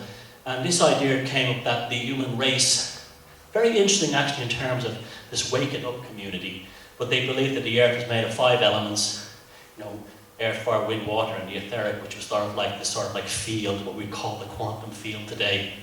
And you had like this idea of the chemical mountain, which represented the physiological and psychological aspect of a human being, with the beehive in the middle. And you would have the luminaries with the soul, and then you had all the different astrological symbols representing the dualistic archetypes of human beings, dignity, narcissism, and so on. Mercury representing duality at the top. But this was all about getting a balanced human being, because human beings are trying to figure out why everything is such a mess. They would always look to themselves to cure it. Human beings have a phenomenal ability to try and fix themselves, unlike psychopaths. And it was the beginning. There's 2 dudes here in this drawing. One is at the bottom with his guy here is a blindfold. He's the guy who doesn't know anything. He's walking around like this. He has no understanding. The second one is another guy who's trying to chase a rabbit into a hole. He represents the guy who knows the world has problems. There's something going on, but he's looking in the wrong places. He's looking at the rabbit running into the mountain and not realizing that the answer to all his problems is inside himself. Just like Jesus says, the kingdom of heaven is within. And so all through history, we've had these things that they're almost like the psychopaths do one thing, and the human beings create these incredible things that help them kind of deal with it. This is a book by Bruno Bettelheim. It was written in the 1970s. He was an Austrian psychiatrist. It's called The Uses of Enchantment. And it deals with the idea that around the Reformation, people were dealing with the horrors of the world in Europe, and they invented, to deal with the psychopath and to convey to children the idea of the psychopath, they invented fairy tales. And if you look at fairy tales, the majority of European fairy tales from this period about psychopaths and psychopathic behaviour, and serve as an instruction manual on how to recognise the traits and deal with them. A collective folk memory was generated and maintained in these children's stories of wicked stepmothers, deceitful kidnappers, or sly wolves disguised as kindly and familiar people, ultimately revealed to be killers, cutthroats, and cannibals. This was the beginning of the idea that human beings were compensating for the psychopathic archetype by creating our own archetypes, our own stories, our own legends, our own mythology, so we could deal with it. And so we're still doing it. Bram Stoker created Dracula. Dracula's a psychopath. The whole idea of Dracula, how he functions as a psychopath. And he can't see himself in a mirror because he can't self-reflect on his own behaviour. He seduces and uses women, drains the life out of them. And that's what these things are all about. Human beings, werewolves also. The werewolf changes into a beast. That's like the wolf in sheep's clothing. All these stories were human beings trying to rationalise the evils around them, maybe in their leadership. And we're still doing it. I think a lot of this thing about when people start to say, oh, well, the elites are reptilians and stuff, I think that's our modern mythology. That's our way of, dealing with that. I mean, I don't believe it, but I mean, that's probably why that idea came about. The idea is more of an archetypal understanding of the dysfunctional nature of our leaders, rather than they're actually really are shape-shifting reptilians. So there's a value in that as well. You understand? Even if it's wrong, there's still a value in that. It's a way of rationalizing. And a powerful way, because it works. Human beings are just, that's what we do.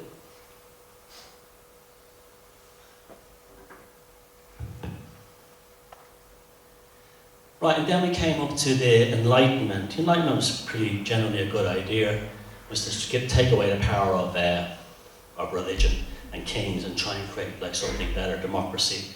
We all know that turned out to be a mess. But they came to the idea of reason and consensus, and the people bought into it, particularly in France.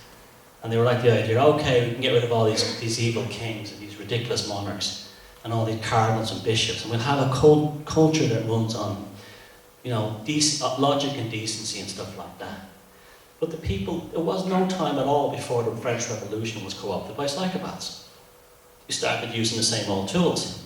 The guillotine. They chopped the heads, we always hear about they chopped the heads off the royalists, like the Bourbons, Marie Antoinette and a few others, but they mostly killed poor Catholics in the south of France who wouldn't succumb to the revolution. That thing killed far more poor people than it ever killed those aristocrats. And again, they could not give up on their religion. They even when they abolished Catholicism in France, they installed a goddess of reason in Notre Dame.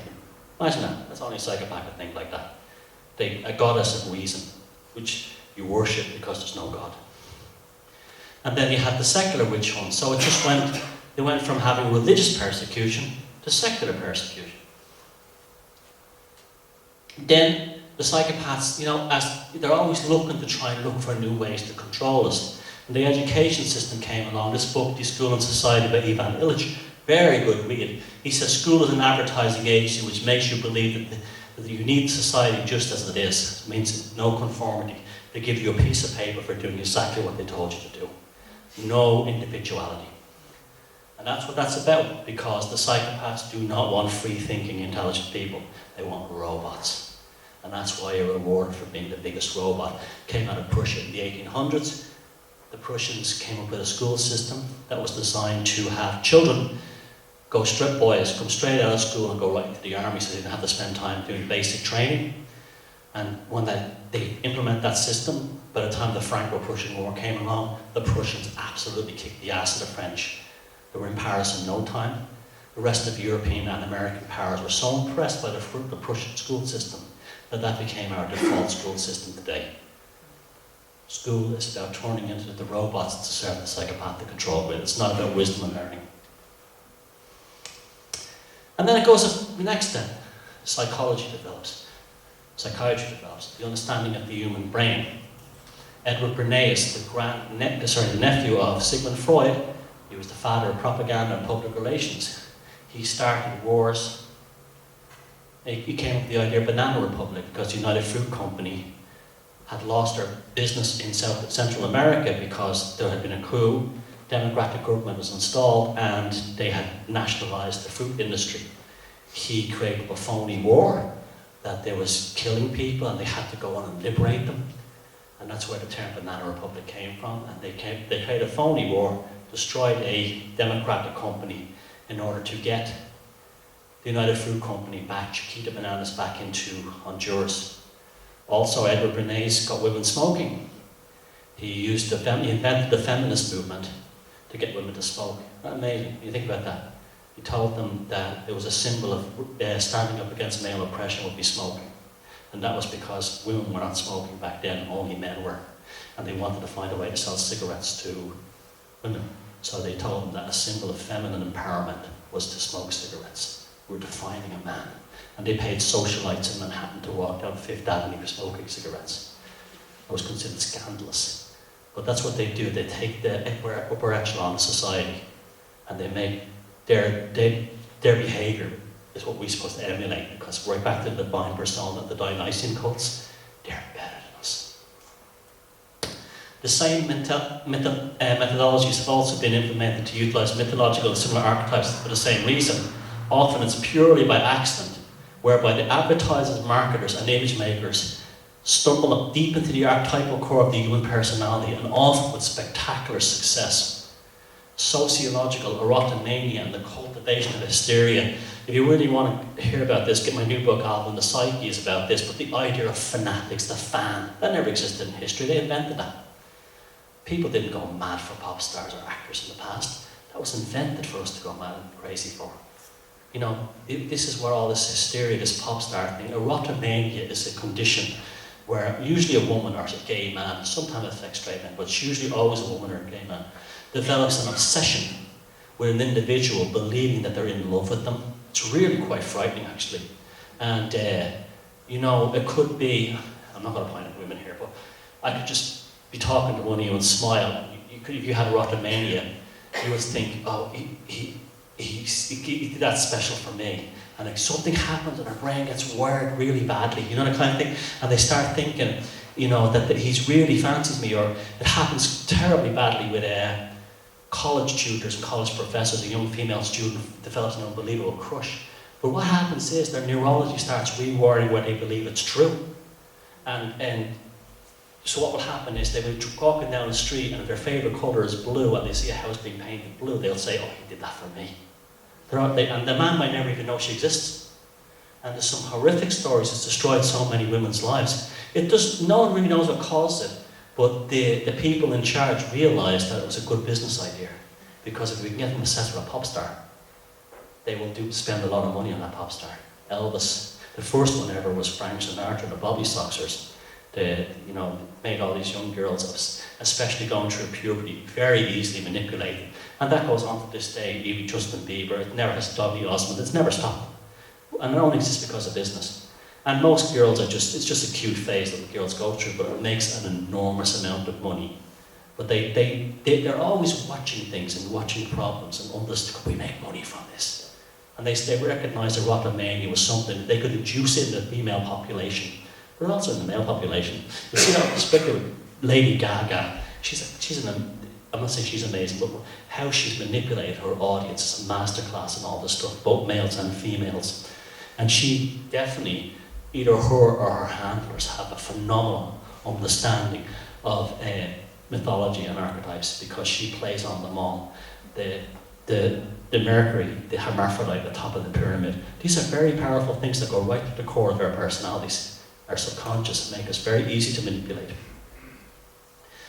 The cultivation of hysteria, all that kind of stuff, crazy stuff. Human beings don't behave like that. They don't go, that's not how we are, but they've made us that way to get money off us. This obsession, this celebrity obsession. The rise of popular culture, that was a fantastic way not only of making money from us, but also controlling us. All you had to do was if you could make your king or queen friends with all the pop stars, then you'd be less likely to revolt against them. You understand? That's why politicians are always surrounded by pop stars. You remember Tony Blair, the war criminal psychopath, Cool Britannia, and he filled the 10 Downing Street with the Oasis and the Spice Girls. That was so you wouldn't see what kind of monster that creature actually was. And Freud and Jung, that was an interesting thing. That was Sigmund Freud, he was obsessed with the idea that the human problems were all caused by sexuality, where Jung believed they were a spiritual issue. And there's probably a bit of truth in both, but you cannot reduce human beings to just sexual beings. They're more than that. And so that became the dynamic to which the 20th century played out with this stuff. The Freudian psychology that everything was sexual gave us the hardcore pornography, the idea of the sexual revolution.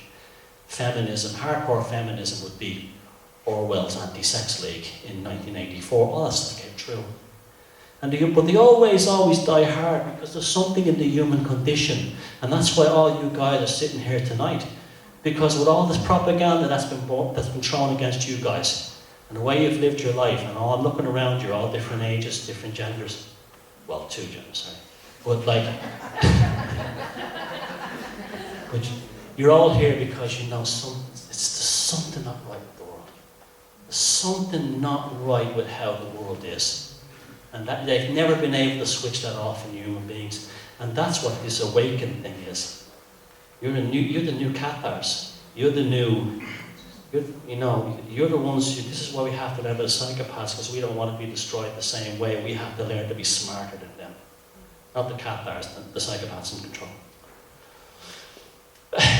The machine mind, just before World War I, which still remains the most, they're always getting into our heads, always looking to get into our heads. The most significant turning point in history of the world, the behaviorism movement, the idea that humans were just a machine that responded to stimuli, began when the American psychologist John Broadus Watson presented a paper, Psychology as Behaviours Fused. In his highly influential article, Watson stated the classical condition was able to explain all aspects of human psychology, that there is no mind or consciousness, imagine that, as such, and that all human behaviour from our five sense interaction with this world around us, including our emotions, are exclusively physiological and neurological stimuli and response-based experiences. We are simply organic robots made up of flesh and organs, and there is no ghost in the machine. His famous quote is, "Give me a dozen healthy infants, well-formed, and my own specific world to bring them up in, and I'll guarantee I'll make any one of them at random and train him to become any type of specialist I might select. Doctor, lawyer, artist, merchant chief, and yes, even a beggar man or thief, regardless of his talents, perchance, tendencies, abilities, vocations, and the race of his ancestors." Now that's completely wrong. You cannot program a human being to be anything you want. This also came out of Jesuitical ideas. But the idea was that a human being was a blank canvas that you could mold in any way.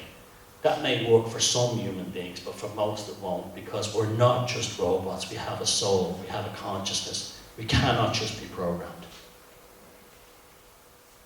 You know, the Great World War, the Great War of 1914-18, the First World War, the real cause of that was the Federal Reserve. The Federal Reserve that was created in December 23rd, 1913, led to massive unemployment in Europe. And what did they want? How do you deal with an overpopulation of a biological species? You cull them. And that's what World War I was about. They were culling human beings because there would be huge economic problems in Europe as the power base moved from Europe to North America after the creation of the Federal Reserve. This shows we're dealing with psychopaths. They saw the culling of Europeans, working class, as no different than the culling of seagulls, the culling of bears, badgers. They'll never stop. And then the Soviet Union, that was a similar thing. That's why the Soviet Union was financed by Wall Street bankers. And then, this is what I said at the beginning, there's so many that are obsessed with you breeding and genetics, and this is why they're obsessed with the whole thing is in the genes. And you look at their history, this is an actual ad for eugenics from the 1930s. America invented what the Nazis perfected. In fact, the Nazis actually believed the Americans went further.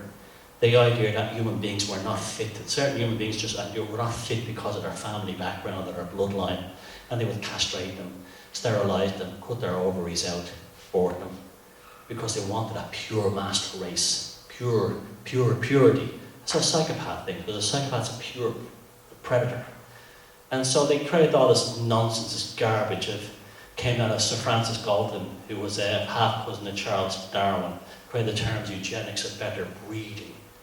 These were all aristocrats. They thought breeding a human being was like breeding a racehorse. They just didn't see the person had a soul or an individuality or a consciousness. And again, I know this is going into big areas, but can you see the thread of the psychopath running through history, through all this? That's why this is the issue. This is the idea of trash magic. It's an idea that I came up with. But the idea is that they actually use political speech and spin to actually spellbind us with words and play these things. They're not really good musicians, just clever wordsmiths. One of the traits that a psychopath has is word salad. He uses too many words to say something simple and it bewilders you. Donald Rumsfeld, there are known knowns, known unknowns, and unknown knowns. What happens then? Your brain shuts off and you don't want to listen to anymore. And then he can go on to do all the evil he wants. And again, what's the real meaning of magic? The idea of cultivating the sociological autonomia, this obsession with movie magic, industry, entertainment, the buying personas. And this is a quick one. Where do logos come from? These are called phosphenes. This is called what's called the prisoner cinema. I talk about that in the new book as well. Where these are neurological form constants that are created by the human brain without light. You'll see them in the dark after a while. The earliest Paleolithic cave art is usually these shapes. And here's the logos of all our companies and all our countries. There's the 5-pointed star. This is what shows up in your brain. These are actually drawings done by researchers. of people who had the lights cut off and they would stimulate their brains and these shapes would appear. The spiral, there's the all-seeing eye there, there's the triangle, the target, all the logos, everything that's in there. That's why logos are all the same. They're not Illuminati logos. These people are very clever. They know exactly what shapes go right to the core of our personality and brainwash us. It's not spooky, it's just business. Oh, the 1960s was an interesting one too, as well. As religion collapsed, they gave us flying saucer cults for people to worship in, so they didn't actually have any faith in themselves. They would actually look to the star gods to come and rescue them. And that was all created by the CIA. All the thing of the obsession with flying saucers and UFOs, that's all CIA, and how they used Hollywood to brainwash people that salvation was coming from the stars. That's what Star Trek and all that stuff is about. And then there, this thing, gaslighting. I didn't talk about this, but gaslighting is changing your version of reality, your understanding of reality. So you actually accept new normals, and that's why they give us this stuff here as art, because they want us to believe it's art, because they know human beings will say, "Oh, that's blank canvas. That's a genius work of art." They're afraid that someone will stand up and say, "No, it isn't." Like the Emperor's New Clothes kind of thing, because they know how to play on our insecurities. And then they'll get us to accept. This is where austerity comes from. They've trained us to accept austerity because they've trained us to believe that art is this rubbish here. And then how do you protect yourself from all this? You build a firewall around your consciousness. You learn how to be an adult. You learn how to be mature. You do not react to things. You do not get your truth from a 5-minute or 10-minute YouTube video. You research, you sit back, you think. You always look and you question everything. And creativity is a huge part of this. If you have a creative aspect, it's a great way of dealing and escaping a psychopathic issue. If someone's bothering you. Psychopaths are terrible at creativity. And you'll actually build your own neuroplasticity. So your neuroplasticity is actually built by yourself. That's why every thought has a neurological cause and effect. If a psychopath gets into your mind, he'll wreck it. You'll wreck it because he's actually rewiring your neurology. Be very careful of what you let in there. And then we must actually engage with the shadow of the human race. We have psychopaths we have to deal with. And like I said, there's two kinds of people in this world. There's ones who share your energy and those who take your energy. And your own intuition. Your intuition plays a huge part in this. Anyone who ever knew a psychopath always tells you, when I first met him, it just gave me the creeps. There was something not right there, but I let it go. It's really that easy, and being awake is only worth doing it if you're going to make use of it by creating and building tangible results. So it's no use running down the street going, listen to a sort of an Alex Jones approach, like, "Oh, it's the end of the world, they're all going to kill us." That's not going to solve anything. You've got to find a way for you to get you as an individual out of that, and I start working on solutions, plant a garden, learn about law, have meetings like this. I can't stress how important these meetings are, because these are the right minds getting together. And that's it. My website, I'm sorry I have to rush through this, but I really need another presentation to actually go further. But I have a film coming out called The End of an Era soon, and it's about how I'm going to show how all this was done to destroy my country, Ireland, through the Lisbon Treaty, through the INF, and that'll be free online, so look out for that. My website is thomassheridanarts.com. And thanks very much for having me here and allowing me to share this information with you, and you've been very kind and everything, so thank you very much.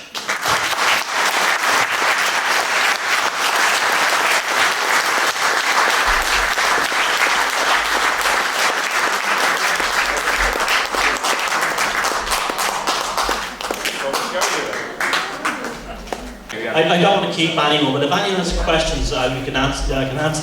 You have to run off. Or if you're tired, so. Anyone got any questions? I've blown your minds. That's it.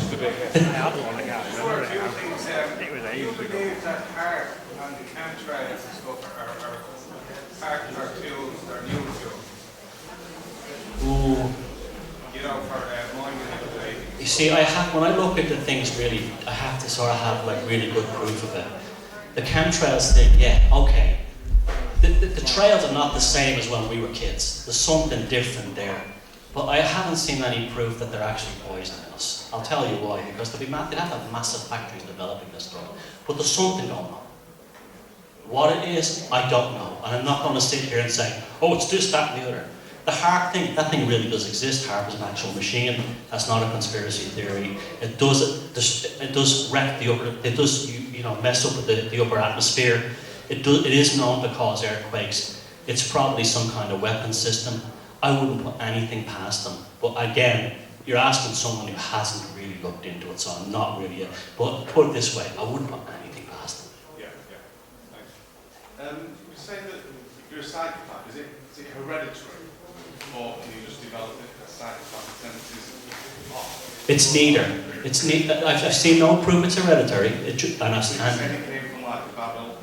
We don't know. It just seems to arrive in some people. You have a child and you're a psychopath. Yeah, it just happens. It's like, the way you have a savant in a family where you might have a kid who's an amazing piano player and no one else in the family can, sing a note. Or a family where they're all like not healthy and the one kid's an amazing footballer, rugby player or athlete. It just seems to happen like that. It's just this kid just arrives who's not like the rest of the family. But the parents wouldn't be like that, the grandparents wouldn't be like that, so that wouldn't be hereditary. So does the environment not mold? That would create the proto-psychopaths, people who are damaged, but you can fix them. A real psychopath, and they're... Yeah. Look, there's all kinds of damaged people in the world and they can be fixed. But a true psychopath would grow up with all the privileges in the world in a very well-to-do home, never have to struggle for anything, and he'll still be a criminal.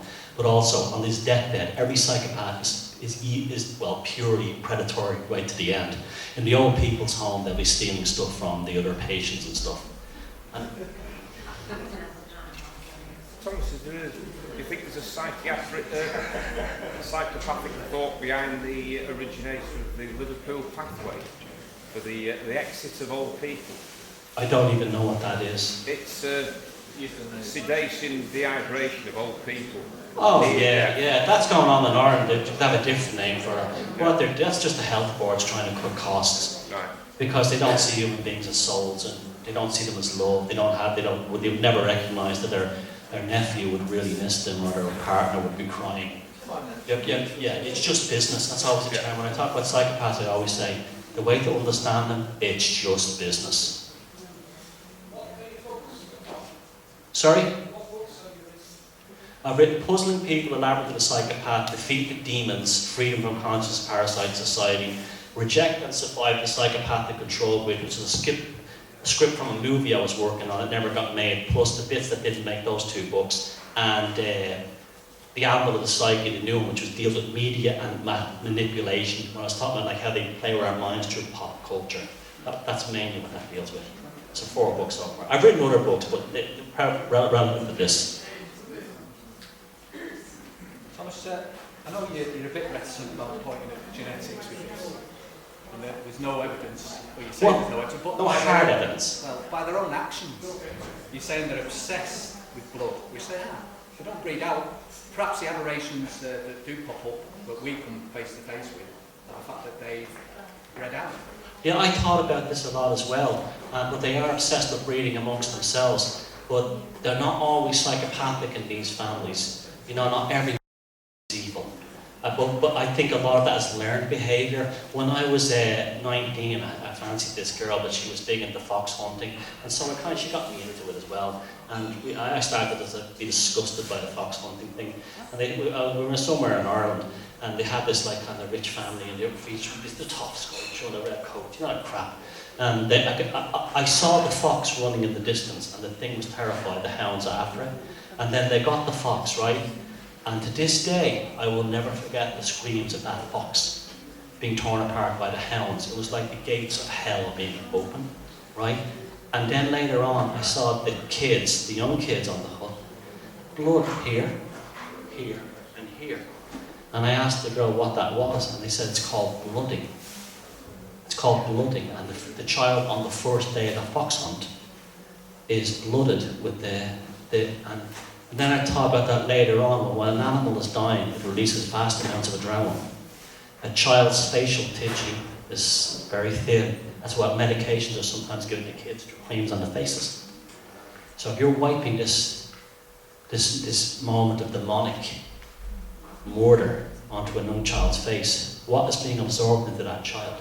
They all seem to be obsessed with hunting and nastiness. So even if the kids are not psychopathic, they're raised in a psychopathic situation, and they're always told that other kids are lower than them if they're not from their families. You look at, and then there's also sex plays that they can think with. They all lose their virginities in the locker rooms of Harrow and Eton. They're raped by the older boys. There's a lot. They're treated quite cruelly for their privilege. There's a lot of sort of rape goes on in these privileged schools. So they're made into monsters even if they're not. So it's almost like a dog. It's a very sort of exclusive way of whipping a dog to make it vicious. To keep it going from ancient Babylon through to the modern day New World Order, you can say phenomenal organising if it wasn't genetic. Oh, they're brilliant at that. They're fantastic at organising. But you look at anyone who gets in their way, what they do to them. Look at the purges of royal families. Look how the Romans were killing each other in their families. Yeah, it could be hereditary. I'm just saying I haven't seen a hard proof. I'll tell you one thing: they actually do have a psychopathic culture, and that's definitely passed on. I was interested to talk about archetypes coming through. I've kind of had something in my head for a while, and I don't know what you think about it, but if you remember now, because there's a lot about archetypal images, well, a couple of archetypal images there, the tower, and from the tower, and the falling man, if you remember my image of the falling man, I know he must have tumbled worried, but there is the iconic shot is of this guy, and he's just in the position of the hanged man. And I think that sort of came through from the collective unconscious.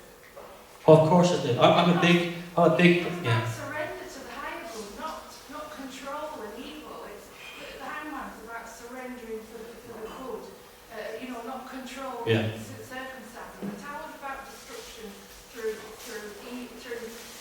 Natural forces. Yes. Yeah. And the hangman is about the need to give in to love, to let the higher will guide you. And I thought, wow, that is amazing that on such a day that changed history, those two iconic archetypes were, well, for me, they were in my face. I haven't been able to get over that. Oh yes, I'm a big proponent of the tarot. I don't use it for divination, but I'm a big believer in but I'm not against that. It's just that I don't, and I do know quite a lot about it, the symbolism. The hanged man is a reversal of values, and I think what happened on 9/11 is what the reason why we're here. Forget the causes, where that is. We knew right there and then that the world, we suffered a collective psychic shock, and that was the hanged man, the reversal of fortunes. And you see, that's why we had a calling, and the world is not right. And the tarot, I found it incredibly spooky as well. But it's like I was doing a tarot reading for a friend today, and the Fool came up on the Thoth deck, and it's like that's what we kind of are now. It's the infant ego in bloom, and the Fool and the Thoth deck has no eyelids, and it's almost like he's had his eyelids ripped off, and what he sees he cannot unsee. And that's where we are right now. But we now have to move to those progressions in order to evolve, to deal with this properly, not running down the street with a megaphone, terrorizing people. If anyone wants to come to Heaven Bridge tomorrow night, I'm doing a talk called Waking Up is Hard to Do. It's going about, I've been doing these talks around Europe for a while. I've seen the mistakes that people make when waking up, and they alienate their friends. I've known relationships that have broken up. So if you want to come and talk about that, but there's a way of waking up without destroying your social life. And that's why I'm not suspicious of people like that, but it doesn't help, running down the street with a megaphone is not going to win you any friends, because we're dealing with people. You can't go up to someone that's worked all their life, put all their effort into something, and say, you're wrong. And you're wrong because you're a sheep. That's not, we do not treat people like that. We have to be respectful. So if anyone wants to come to Heaven Bridge tomorrow night, I'll be there. But yeah, great observation about the tarot cards. You must have this skill as well. People follow psychopaths. Actually, it works for them because all the leaders in history, right back to Yahweh, Yes. psychopaths, people worship them. Oh yeah, well they don't worship them, they worship the perception they create. They're great phonies, they're the greatest phonies. Because they fill in all the gaps that we need. What we want from them, they'll give us. Well, you know what it is? It's a lure. It's like the fish. It's like the trout in the river. And, you know, you make the lure. It looks like a fly, but it's a hook in it. That's how they do it. Oh, yeah, they're so powerful. But they've had thousands of years to do it. Thank you, everybody. Thanks, Thomas.